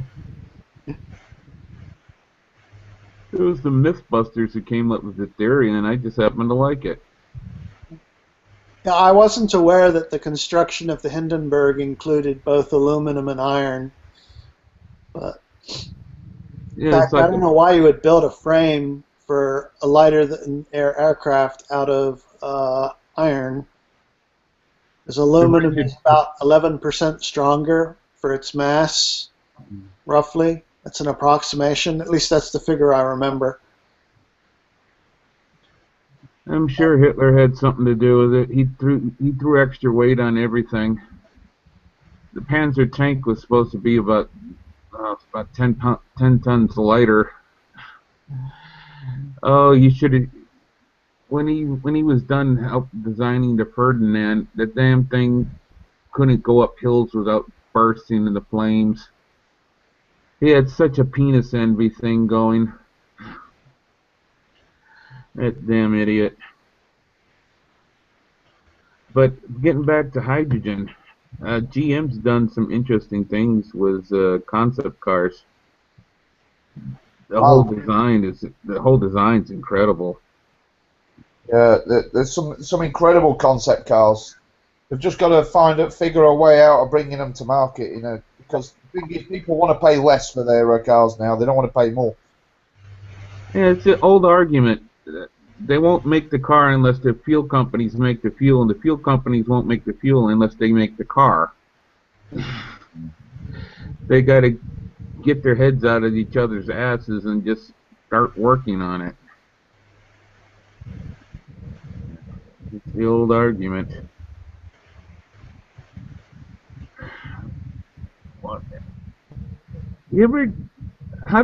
What's the UK doing with bioenergy, using trash for energy? They're getting better at it. Again, the problem is that near where I used to live, the local authority wanted to put in a bio plant to process this stuff. Mm-hmm. And the local population objected. Good old not in my backyard syndrome. Oh, definitely. We call them NIMBYs in the UK. I don't know what you call them in America. But we call them infuriating. Yeah, I guess we don't have a... Well, I think it's so prevalent in the United States we don't bother to have a word for it because it's the norm. NIMBY is a good word for it. But the thing is that the difference, though, while if you wanted to put one near where I lived, I wouldn't have a problem with it. But the problem in the UK is, of course, is that we're just so limited on space. You could put one in America and no one would need to know about it because you could stick it in the middle of nowhere somewhere. We've got one in we got two in North Little Rock. I'm sorry, North Little Rock. I'd love to work in it.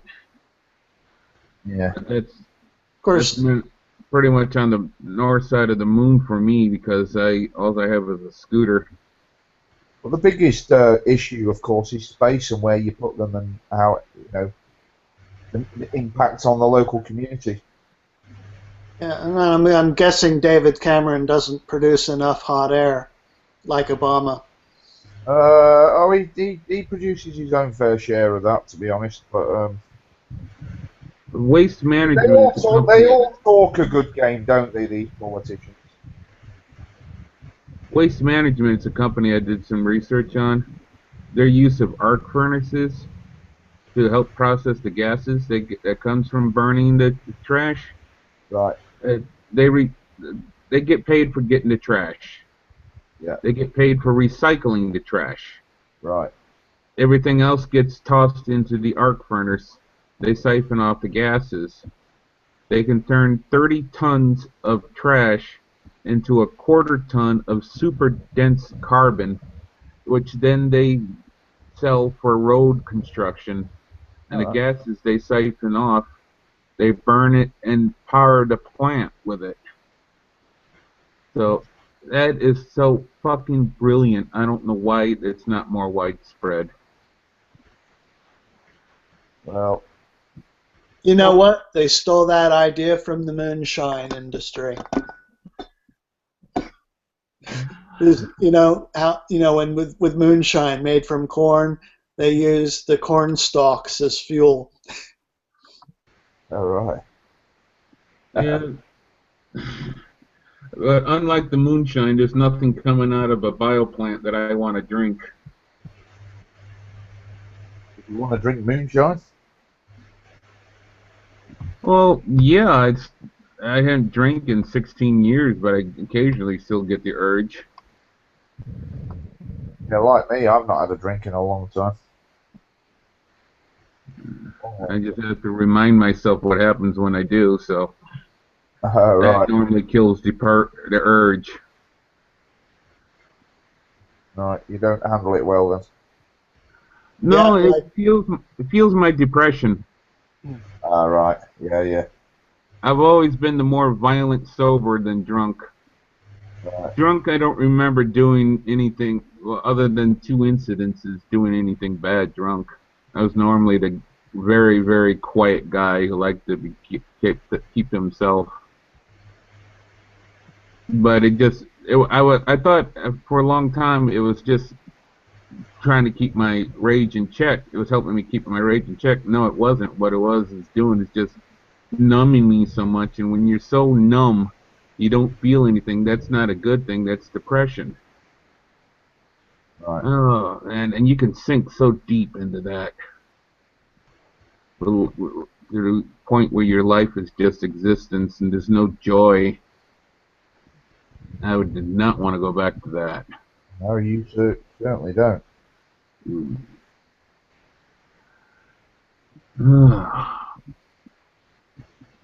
There's one. We was talking about transport. There's one article in I think it's called Tree Hugger. This is damn clever design. It would be like an urban vehicle. It's electric powered, but it's also with a pedal assist. It also has regenerative brakes that charges the battery every time you use them, and solar panels. It looks fucking wicked. I'd absolutely love to have one, but I don't think they're mass producing it. I gotta look into that. It's not highway safe, but it looked beautiful. Who needs highway safe? I think it's Amsterdam or Rotterdam. I'm not sure where. Or maybe it was London. They've got little cars that are parked at meters, and basically you swipe a card or put coins in. I don't know what it is you do exactly. To rent the car, you drive someplace and you park it at another station. I think you're thinking of the bikes, actually, not the cars. Oh, the cars, they have to go back to where they were? Yeah, I don't think they have that in London, but they have what they call Boris bikes. So they're pedal bikes. And, okay, mopeds. No, they're not mopeds, they're pedal bikes, but you can... oh, no engine at all. No engine at all. But they have them all over London, and then what you do is when you're finished, you don't have to return it to where you picked it up from. You can just drop it off at any of one of these points and just stick it in a free slot, and that's it. Do you have any? What's the pedal assist motors like in your UK? Is that more widespread? Well, it'd have to be more widespread than United States. I've not heard of them. Well, there's these. Basically, it's a weed eater motor attached to the back wheel. Right. And when the wheel in the weed eater motor moves, it connects to the back wheel, and you can get up to it. Yeah, they have those. We have those. Yeah. Yeah, I got mine up to 30 miles an hour at one time. Really? Blimey, it must have been going downhill. No, it was.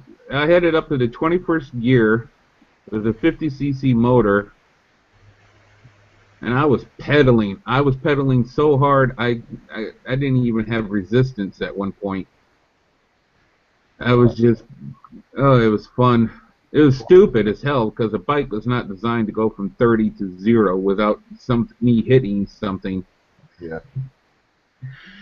It was very rare, real sense of the word. I think I might have been suicidal and not know it. I'd get it up to at least 20, 25, and fuck, gotta stop. Hit the brakes, put my feet down, just to start it all over again. It was fun though. I was thinking of putting that on a trike. I need the exercise, and I'm not narcissistic enough to do it without get exercise without some kind of extra alternative, ulterior motive. I need narcissism for at least 100 pounds. Fair enough. Then become a human being again after that. If I could just put the moral conscience like on hold for a while and just become completely self-involved and about my weight and my appearance and regain humanity afterwards, that would be great. I saw a parody commercial for a car. It was called the fart car. And the way you worked it was you know, the passenger seats all had these hoses that you'd stick up your butt, and as you farted, that would give fuel for the car. And it would run on, you know, internal combustion engine powered by. Rush Limbaugh would power it and can go. So your flatulence would be driving you down the road. Rush Limbaugh can go from sea to shining sea. He's so full of it. One thing I would love. Remember when Alex Jones implied that Michelle Obama was a dude? Oh yeah, where was that? Oh, that was Michael, wasn't it? I don't pay attention to Alex Jones and his type, so I'm afraid I haven't even heard that. Oh, Joan Rivers, before she died, she wasn't funny for years before she died, made an offhand joke about Michelle Obama being a dude. Yeah, and then and Alex, that Michael, that hangout we were in, she actually believed it. Oh, Gautama, what? I don't think, what's her name? Who did you say? What's her name again? Michael. She's a nurse. Hang on. No. Yeah, she's a nurse. Yeah. Oh wow! I did a video basically. I said Alex Jones is so stupid about biology. I don't think he can fuck his wife. Alex, Michelle Obama has had 2 children. Gay men have been practicing for centuries, but not one has ever managed to get pregnant. And when I said to her she's a conspiracy theorist, she got really upset.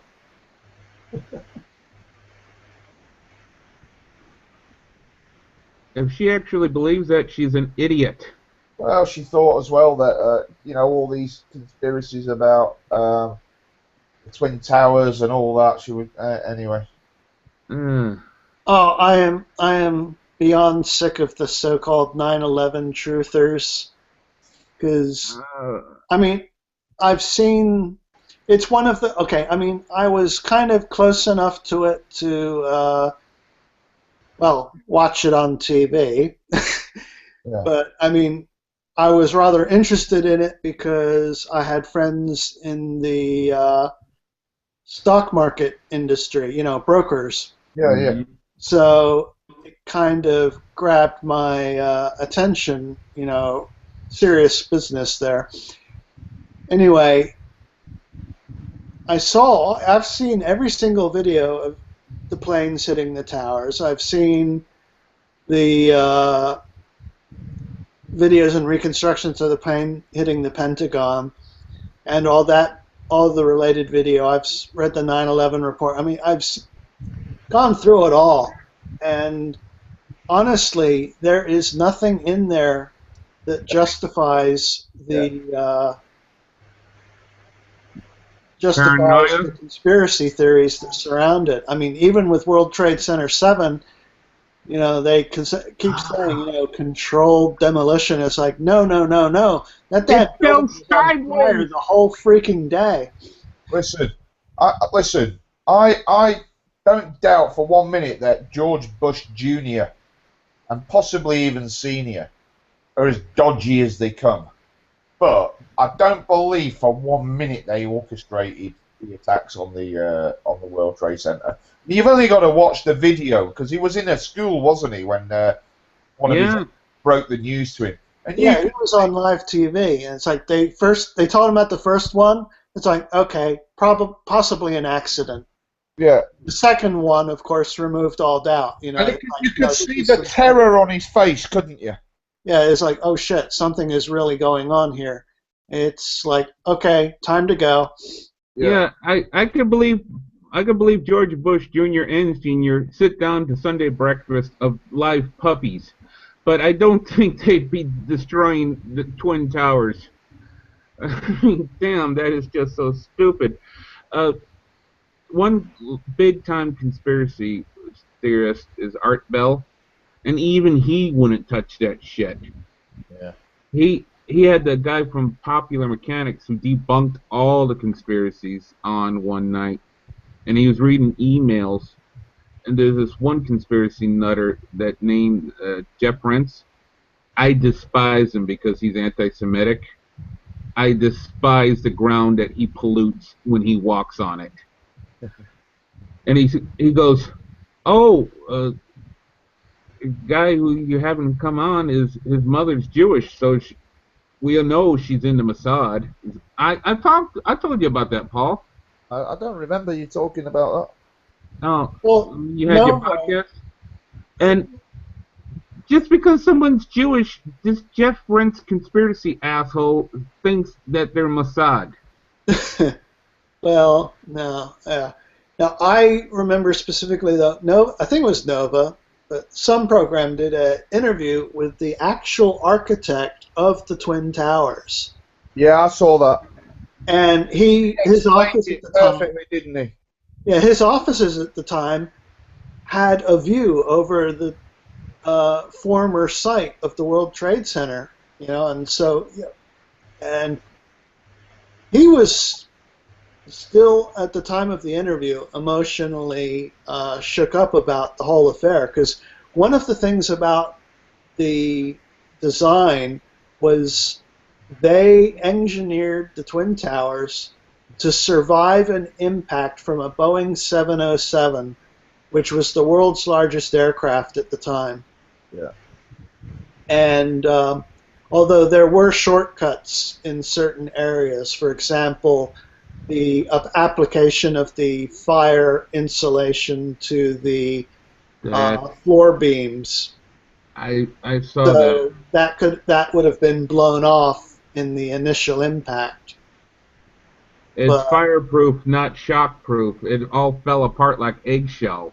Well, the way it was constructed was like a bird cage. The outside steel frame was the primary support. And they were hollow. Service tower support in the middle, and they're all held together by the floor beams for the outward pressure. Yeah, but those beams were failing one by one.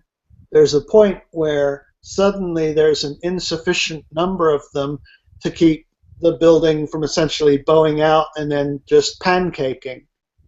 And they've got both video evidence and computer simulation and physical evidence showing that that's essentially exactly what happened. You know, the beams were failing in, you know, one at a time, and then you could actually watch a ripple go across the building where I think it was the South Tower they were showing, where when the collapse initiated, they got that on video. Yeah. And Those Shows exactly what happened. the steel girders on the outside of the trade towers. Those are huge suckers. Yeah, but they were also hollow.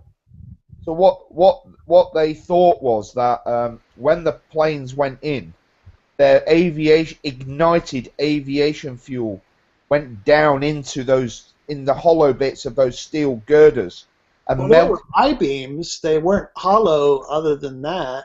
I think that's what it said on that documentary. Huh. Oh? I might be misunderstanding. We might be talking about two different parts of the structure. Yeah, possibly. I live near I was up in Coatesville when the Bethlehem steel, when the steel from the towers was being returned to where it was originally manufactured. And it was truck after truck with these huge, huge beams. And trust me, they were not hollow. In fact, these steel girders that were being returned were on oversized load trucks. And there's truck after truck after truck after truck of them.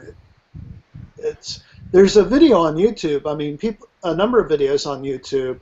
You just have to look for, let's see, if you are on YouTube and you do a search on iron trees or some such, or Twin Towers come home, iron trees, something like that, you should be able to find the videos. The way I heard it is that the fire retardant. Yeah, the fire retardant was just sprayed on, and it wasn't covered with I heard it formed like a shell, and when the building hit, a lot of the shell fell off.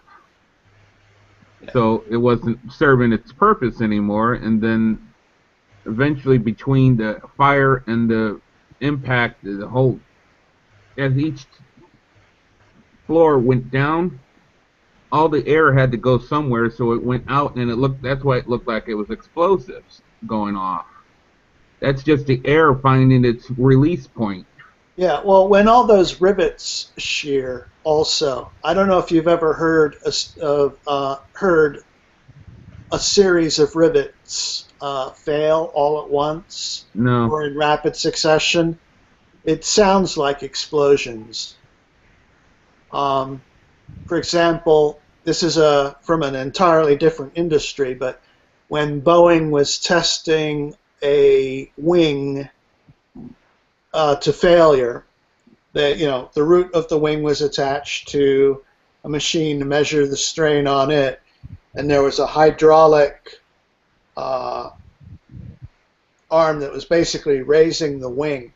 They did numbers of tests on the wings. Like, those wings could flap like a bird without failing. But anyway, in this particular test, they pressed the wing up and folded it to the point where all the rivets had just suddenly popped. And it was a loud bang. Well, a loud series of bangs in very rapid succession. I can well imagine. I know when somebody gets their knee broke, it sounds like a gunshot.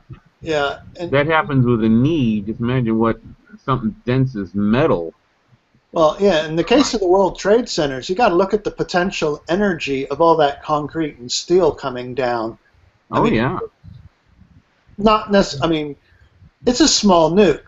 Maybe not as, smaller than the Hiroshima bomb, but it's a crapload of energy being released during the collapse down into the sub-basement levels of the transit authority there.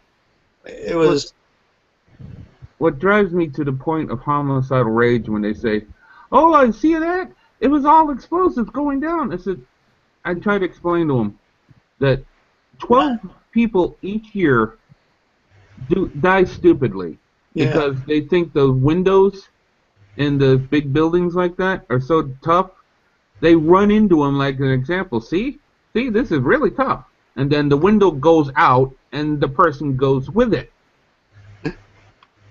So when the floor goes down, the air has to go out somewhere. And I try to explain it to these conspiracy nuts, and they go, "No, no, it was an explosion." Ah!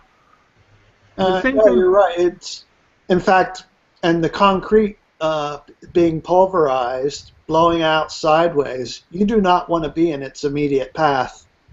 Exactly. It'll shred you. These are the same people, you know, ever hear the face on Mars? Yeah, I've heard of that. It's just it's just the effects of wind on rocks. It's just that at one point, at that time, the shadow made it look like a face. These people could be on Mars, right on those rocks, and still see the goddamn face. But that's an old picture. I mean, we've got high-resolution photography, and there's no face there. Exactly. There's no pyramids. But these people, these conspiracy nuts are so sold on this insanity.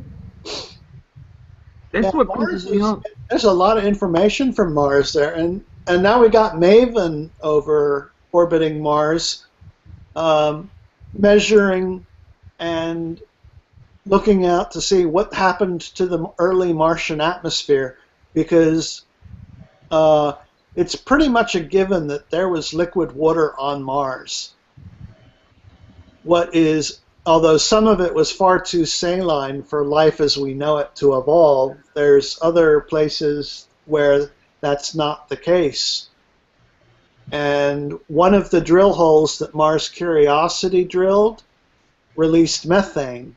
Now, of course, methane is a common gas in the universe, so that could be purely geological in origin. On the other hand, it could be a sign that there was once life. It's ambiguous. I mean, so you never know. I mean, it's possible that Mount Sharp might reveal life, but maybe not. It's tough to tell, but I would have been on the microbial level. But even that would be an awesome find. But at any rate, going back, with the traits, the 9/11 truthers thing, they really get to me. It's like they've doctored photographs. It's like when the firemen have these lights in there, you've got them on rescuing people. They changed the color of the lighting to make it look like there was flames and stuff. When no, it was just the lights that the firemen were using people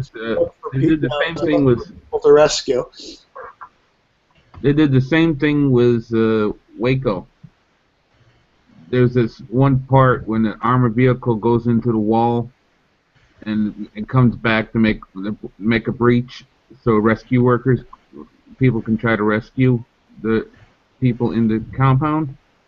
Well, they were pumping CS gas into it too. So. Yeah. As the armored vehicle is coming back, there was some burning debris on it, and what the conspiracy nuts did, took the footage and just showed the fire that looks like it's coming out of the armored vehicle. Said, "See, this is a flamethrower."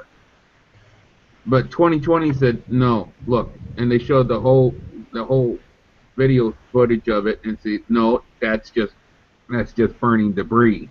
Yeah, I don't know what actually caused the fire itself, but we're talking about a dry wooden building. I mean, it's a tinderbox. Texas. I know. A wooden structure in Texas. I mean, how long is it going to take to burn? Really, it's going to go up so quickly. And you have religious crazy people throwing Molotov cocktails left and right. There's video footage of that, but the conspiracy nuts say, no, it was the government. It was the government. I mean, I don't think anyone intended to burn the complex down. On the other hand, they didn't need to raid it in the first place the way they did. Well, when David Koresh convinced himself that he was God. Yeah. He convinced his followers that he was God. Yeah. If you take David Koresh out of the mix, the heavily armed followers are going to wonder, what happened to our God? We need him. let's pick up the guns and go into town. Well, heavily armed with bolt-action rifles, that's not exactly a serious threat.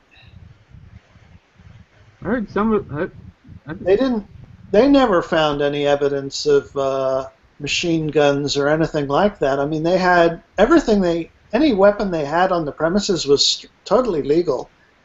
But I'm kind of curious as to what the initial, I don't know what the initial impetus was for that event in the first place. illegal arms sales. They were doing illegal arms sales to help raise cash. Well, that's possible, but I mean, here's the thing. It's perfectly legal to sell personal property, but when it comes to firearms, the lines start getting blurred, because if you're selling a lot of firearms, then at some point you're considered a dealer and need to be licensed. Hey, you could sell all the firearms you like and get your licenses, but when you're selling all the firearms and you part of a fringe religious cult, yeah, that's a bad combination for the government. Oh, fuck yes. But they handled it badly. I mean, okay, if Janet Reno really intended to rescue the children, that whole action, every last detail of it, was the wrong thing to do. Oh no, government fuck up? Impossible. Yeah, I put it down to incompetence more than conspiracy myself. I mean, I'm not going to say there was a conspiracy to extinguish a whole bunch of people. I mean, yeah, it's like I think it was a cock-up. And so like was Ruby Ridge. It was a cock-up, too. It's like the conspiracy nuts could picture Bill Clinton being in the White House, so let's see what it's on our action item today. Yeah. Basically, so they need World War III, feed the poor, feed the hungry, house the homeless. Wait, yeah. I can kill 56 people in Texas? Well, fuck everything else. What the hell are you giving me that shit? Let's go kill the innocents. I don't think that happens. It's not going to happen. Yeah, it's. They really need to take police powers away from all the federal agencies except for the FBI. I mean, the FBI is supposed to be the federal police agency, not the ATF. They're a tax collection agency. Alcohol, tobacco, and firearms. Yes, they're a tax agency. They were originally under the Department of the Treasury. They are tax collectors, not a police force. Well, that was the original plan. Elliot Ness was a tax agent, not a frickin'...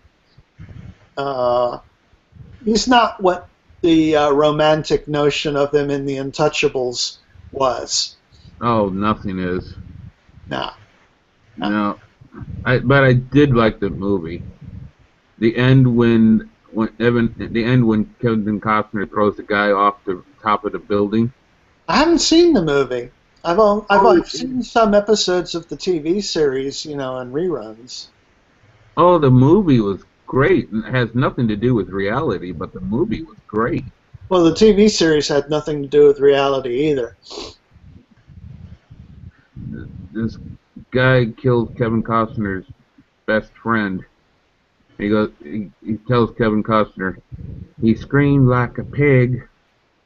Kevin Costner snaps, throws him off the building, and goes, "Did he scream like that?" And he, boom, right into a car.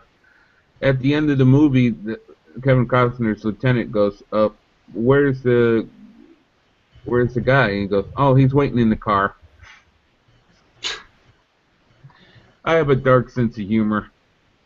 That's a good line, though. Yeah. Oy vey. Paul! You still there? Yeah, man. You have to excuse me. I've been I've been editing while I'm listening in, but I've been at an event this morning doing media coverage of an event, so I'm just editing the images that I'm doing. Oh. The event. By the way, I also think that spider picture you took is cool. Yeah, oh, thank you. When you posted that link, and I looked at it, and it's like, whoa, you got that thing on your hand? It's actually on somebody's jacket. Did I show you the? I thought it was a microphone. Did that I? Thing is whatever. I don't know. Did I show you the link to my blog where all the images are from that shoot?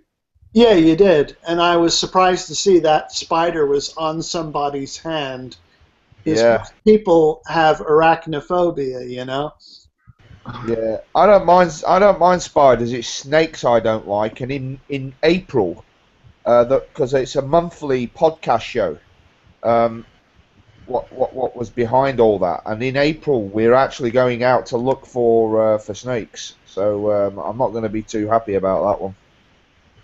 I'm a manly man amongst men, but there's this one time I'm a janitor, and I was cleaning out this one clinic where I have this shop vac on my vacuum on cleaner on my back, hose, and then a long wand.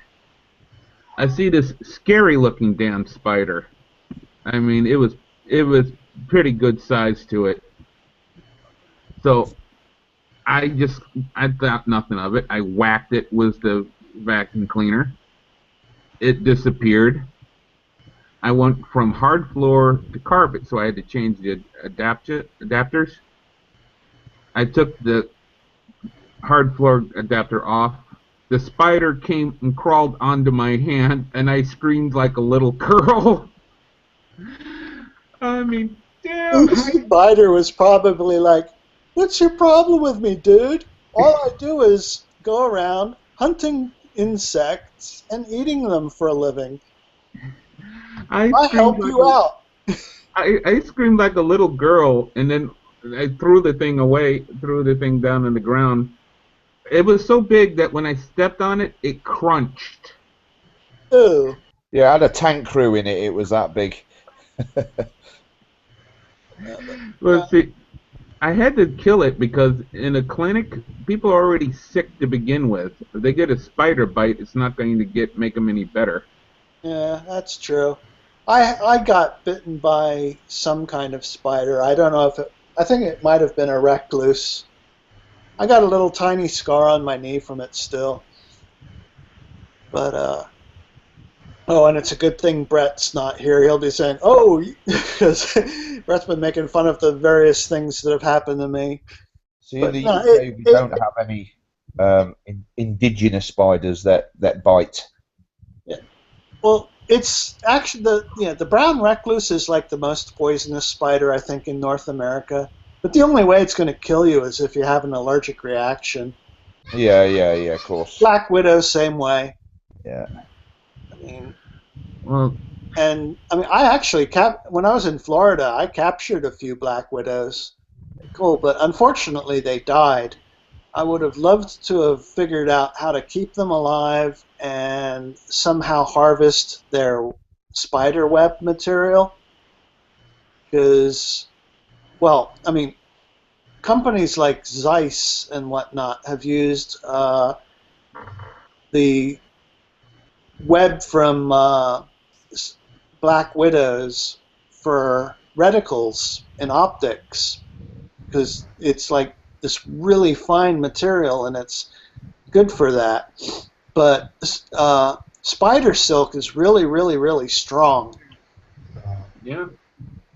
And it's like, although I could never possibly get enough spiders to make like industrial quantities of silk, but it would be cool to do so. But experiment with it. But yeah, experiment with it, yeah.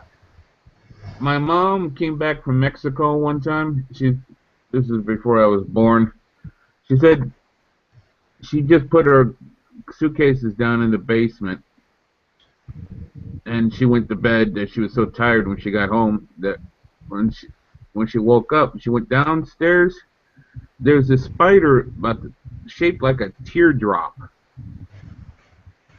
Scary as hell. Already had from top to bottom a web, a series of webs covering the whole doorway. You see that webbing was thick as hell. That's when she pretty had to damn break it up. quick. Yeah, I don't know what species it was, but she said it was one scariest looking spider she ever seen in her life. Yeah, that's the thing. Most spiders are much more scary looking than they are actually threatening for, like, you know, that is, their ability to hurt you pales in comparison to how scary looking they are.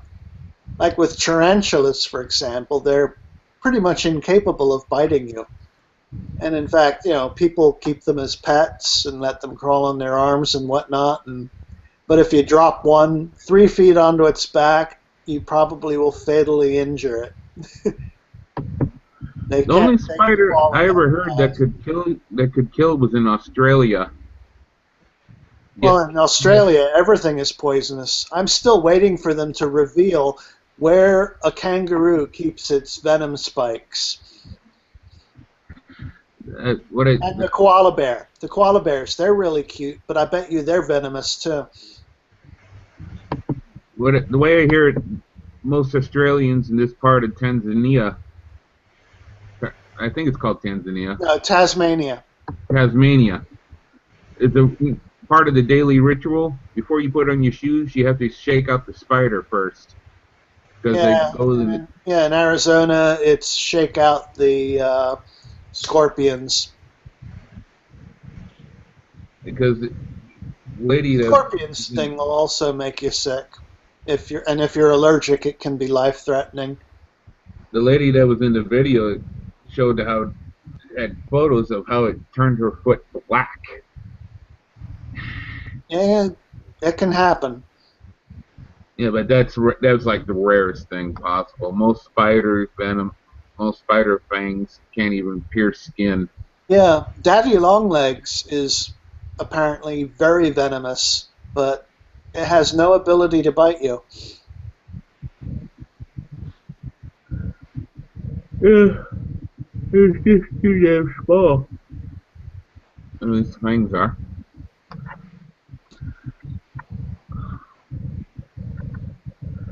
But yeah. Getting back to transportation, you ever hear about the scooter cars?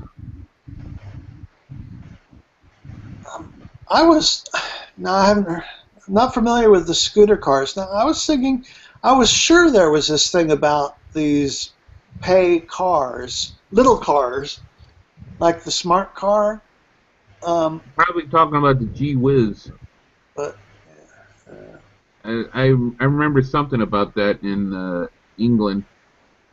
Yeah, I thought these though were in Amsterdam or Rotterdam or something like that. Well, in Amsterdam they had this beautiful, beautiful fucking motorcycle car. It looks like the cockpit of a jet. They call it the Carver. You want driving this thing? You want missiles. It is just so damn cool. It's like a jet with wheels. And there's a company that tried to license them in California. And being in California, of course, they tried to make it into a hybrid. It's a diesel. It had like 80 miles to the gallon. It was fine the way it was. Sell it the way it was, so a silly bastard like me can buy it, and then try to turn it into a hybrid. No, they tried to turn it into a hybrid first, make it 150 miles to the gallon. It wasn't designed to be that. So in the effort to design it something that it's not, the business went under. Oh, well, that sucks. Oh, it's a beautiful car. Something I would love to have. Yeah, There's other models, but I'm toying with the idea. I like the lower insurance that comes with a three-wheel car because it's considered a motorcycle. There's a model that. Well, if it's got 3 wheels, it's not a motorcycle in the United States, so you don't need a motorcycle license. No, it's considered a motorcycle. Anything less than 4 wheels, it's considered a motorcycle. What state are you in? Arkansas. Oh, okay, because California, if it's got 3 wheels, like a motorcycle with a sidecar, it's technically not a motorcycle, so you don't need a motorcycle license. Oh. And I think that's true in Pennsylvania as well, where I live. But I've got a motorcycle endorsement, so I went in Pennsylvania. It's easy to get a motorcycle license, so I did that. But, yeah. See, in my case, with my history of drinking and my migraines, for a long time I was reluctant to get a car license, but I've stopped drinking, and I've had migraines hit me when I was driving, and I still didn't crash, and I'm on a damn scooter. I still can't get anybody to help me get a license for a car. Well, I can't afford one anyway, so I guess it's not that much of a heartbreak. Yeah, if it's 50 cc's or less, it's not. You don't need a license for it, but you're also not allowed to take it on interstate either. No, I have a 300cc scooter. Oh, a 300. Oh, a 300. Yeah, I got a motorcycle license. I got a motorcycle license, but not a car license. I managed to connive a way to get a motorcycle license. See, it was kind of a funny story. In the local, see, in Arkansas, you get your license from the state troopers, and every time I call up, I'd ask, "Can I get just a motorcycle license?" I'd get this nasty response from a guy that they would practically scream at me like I asked for their preteen daughter's hand in marriage. "No, you can't if you don't have a car license." But there's this one senior in the department named Joy. She said, "Oh yeah, you can." So I went over there to take the test. I see a sour-looking son of a bitch, and then there's Joy right beside him. I'm thinking to myself, please, please, please, let me have to talk to Joy. And no, I'm looking right at the sour son of a bitch. He goes, "What do you want?" I said, "Get a motorcycle license? You have a car license?" I said, "Nope." "You can't!" Really loud. I'd never know why. I didn't know why. But Joy, calm as a coma, goes, "No, you can get just a motorcycle license." He does a double take and goes, "Really?" "Yeah." I'm like, "Oh, thank you, Joy." I wouldn't even have gone through the trouble of getting a motorcycle license if it wasn't for the fact that these people are so violent towards bicyclists. I mean, they will run you the fuck off the road for no good reason.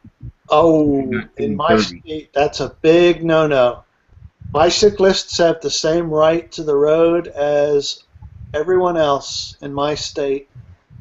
Well, they're not allowed on the interstates, obviously, but on the regular country roads, the rural routes, whatnot, bicycles have all the rights and responsibilities as automobiles. They even are technically required to follow the speed limits. Now, that may sound silly, but there are some, there are some serious cyclists around here, riding $3,000 bicycles. And those guys have no problem doing 45 miles per hour on a level road. You're kidding. Oh, no, they can do it. And when you hit downhill, they can do 50. I mean, it's like going up a steep hill, yeah, cars are piled up behind them until they can do safe passing. But when they're on level road going down a hill, you'd be amazed at how quickly they can go. Wow. They'll do 40, 45 before, right around there is where they top out. So, and a lot of the speed limits are 35 miles an hour or 45, depending on the road and how many people are around. But, you know, you'll actually find yourself not being able to pass them simply because they're already doing the speed limit or maybe a little bit over the speed limit. The SUVs you've got to watch out for. Those guys, they don't even stay on their side of the road. They'll go over the double yellow in a heart, you know, they just don't care. The only thing I miss about my hometown is it was part of a network of 100 miles of bike path in Illinois. You can go from like Aurora all the way up to Chicago, the heart of Chicago. Yeah, there are some places around here with bike paths, and only bicycles are allowed on those. I loved it. There was this one part. There was this hill from St. Charles, where you're going into St. Charles, and I could never ride it up there. This hill, to be any steeper, the hill would have to be straight up. So, of course, I walk up the hill, almost die of a heart attack in the process, but get up the hill. I go into St. Charles or into the North Aurora. Then on my way back, I would get so much. I'd kick my bike up to the 21st gear, and I would just pedal like a banshee. I'd just go so far, so fast, so hard going down that hill. 21 gears. It's a mountain bike, I guess. Yeah, I would go. I would be going so damn fast when I get off that hill that Yeah, I have a Trek. I think it's only 18. There's a series of hills, smaller hills along the way. I'd get so much speed off of that, I'd go up those hills and be back into Elgin in 20 minutes quicker than it took for me to get from Elgin to there. I would just build up so much speed to get up one hill, then going down I'd get up, pick it up, build it up again. Yeah, downhill is a lot easier. Yeah, especially when you're 300 pounds. Well, sounds like a bicycle is a good form of transport for you, then a way to work off the weight. Yeah, like I said, I need narcissism. I need to be obsessed with myself. Or maybe if gasoline goes back up to $4 a gallon. Or I should say when. Well, I think the only reason why gas is so low in Saudi Arabia is helping to keep it low. Saudi Arabia is scared shitless of ISIS.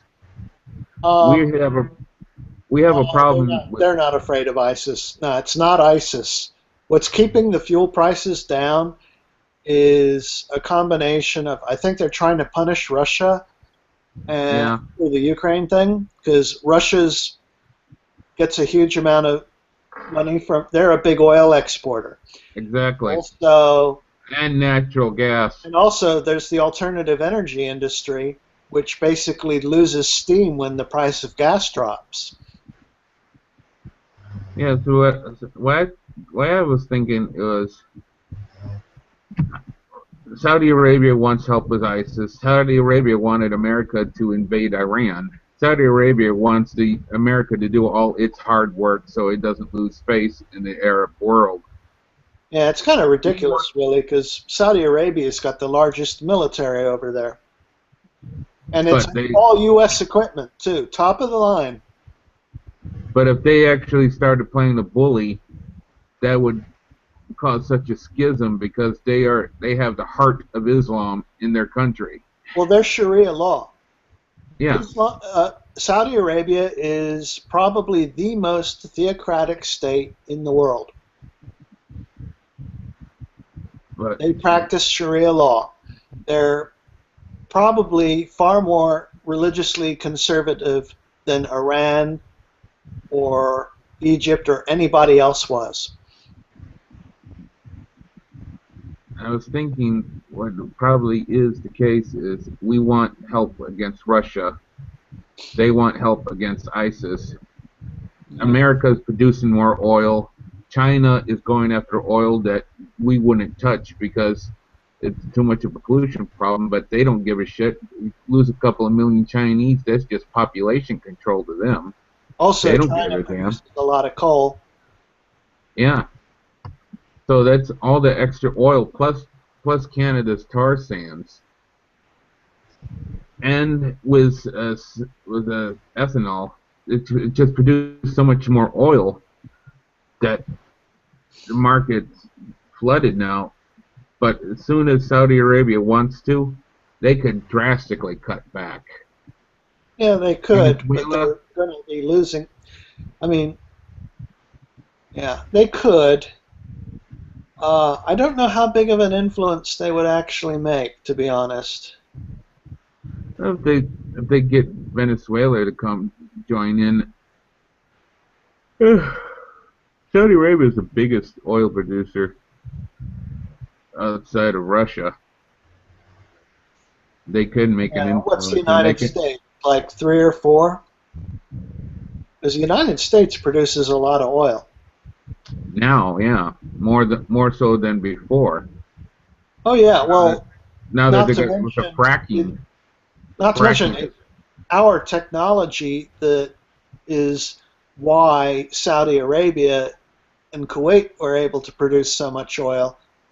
I mean, they hire U.S. companies or British right. companies. I mean, there's also BP, and I think probably Siemens from Germany as well. You talking about the slant drilling? Well, the whole technology for the exploration and exploitation, Yeah, the with the extraction slant drilling, the technology. fracking, they're going after what is considered sour crude. Yeah, Pennsylvania has sweet light crude, but we're not. Well, all the refineries around here are configured for dealing with the imported oil, so Yeah. there's no point in drilling what we have. So we've got the reserves. We're just, leaving them there right now. Although there is fracking going on, although New York put a moratorium on it, but northwest Pennsylvania is also covering the Marcellus shales. So there is fracking going on there. Hey, Glenn. Anyone have control over the room? Not that I know of. I know the other day I muted somebody because I didn't want to hear them, and apparently it muted them for the whole damn room. I was kind of surprised at that. You're God. Well, no, they weren't gone. I just simply No, muted they said their you're mic. God. I thought it was just going to mute it for me. Because there was this guy going on and on and on and on and not letting anyone else in. And he was talking about something totally irrelevant, and he was like a broken record. I was like, enough of this. I don't want to hear any more of this. I want to hear what other people are trying to say. So I just, went and mute, thinking that it was just going to mute him for me.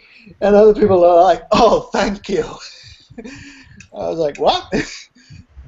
Was it you talking about Arcane Logos? He can go on. I don't remember who it was. Damn, I got a splinter in my finger. Ouch. But yeah.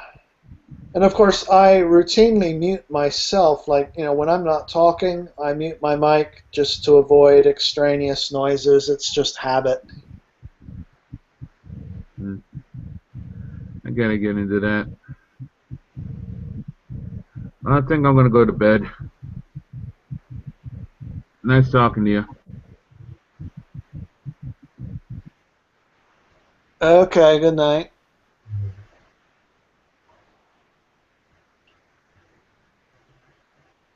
Guess I was a bit slow.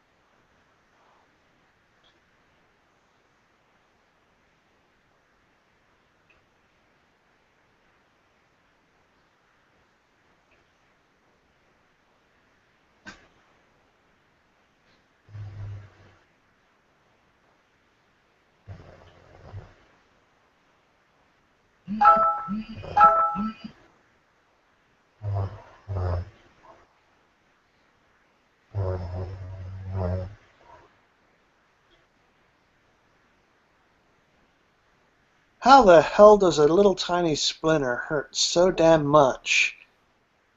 It's like a piece of fire in my skin. I can't get it out. I don't have any tweezers.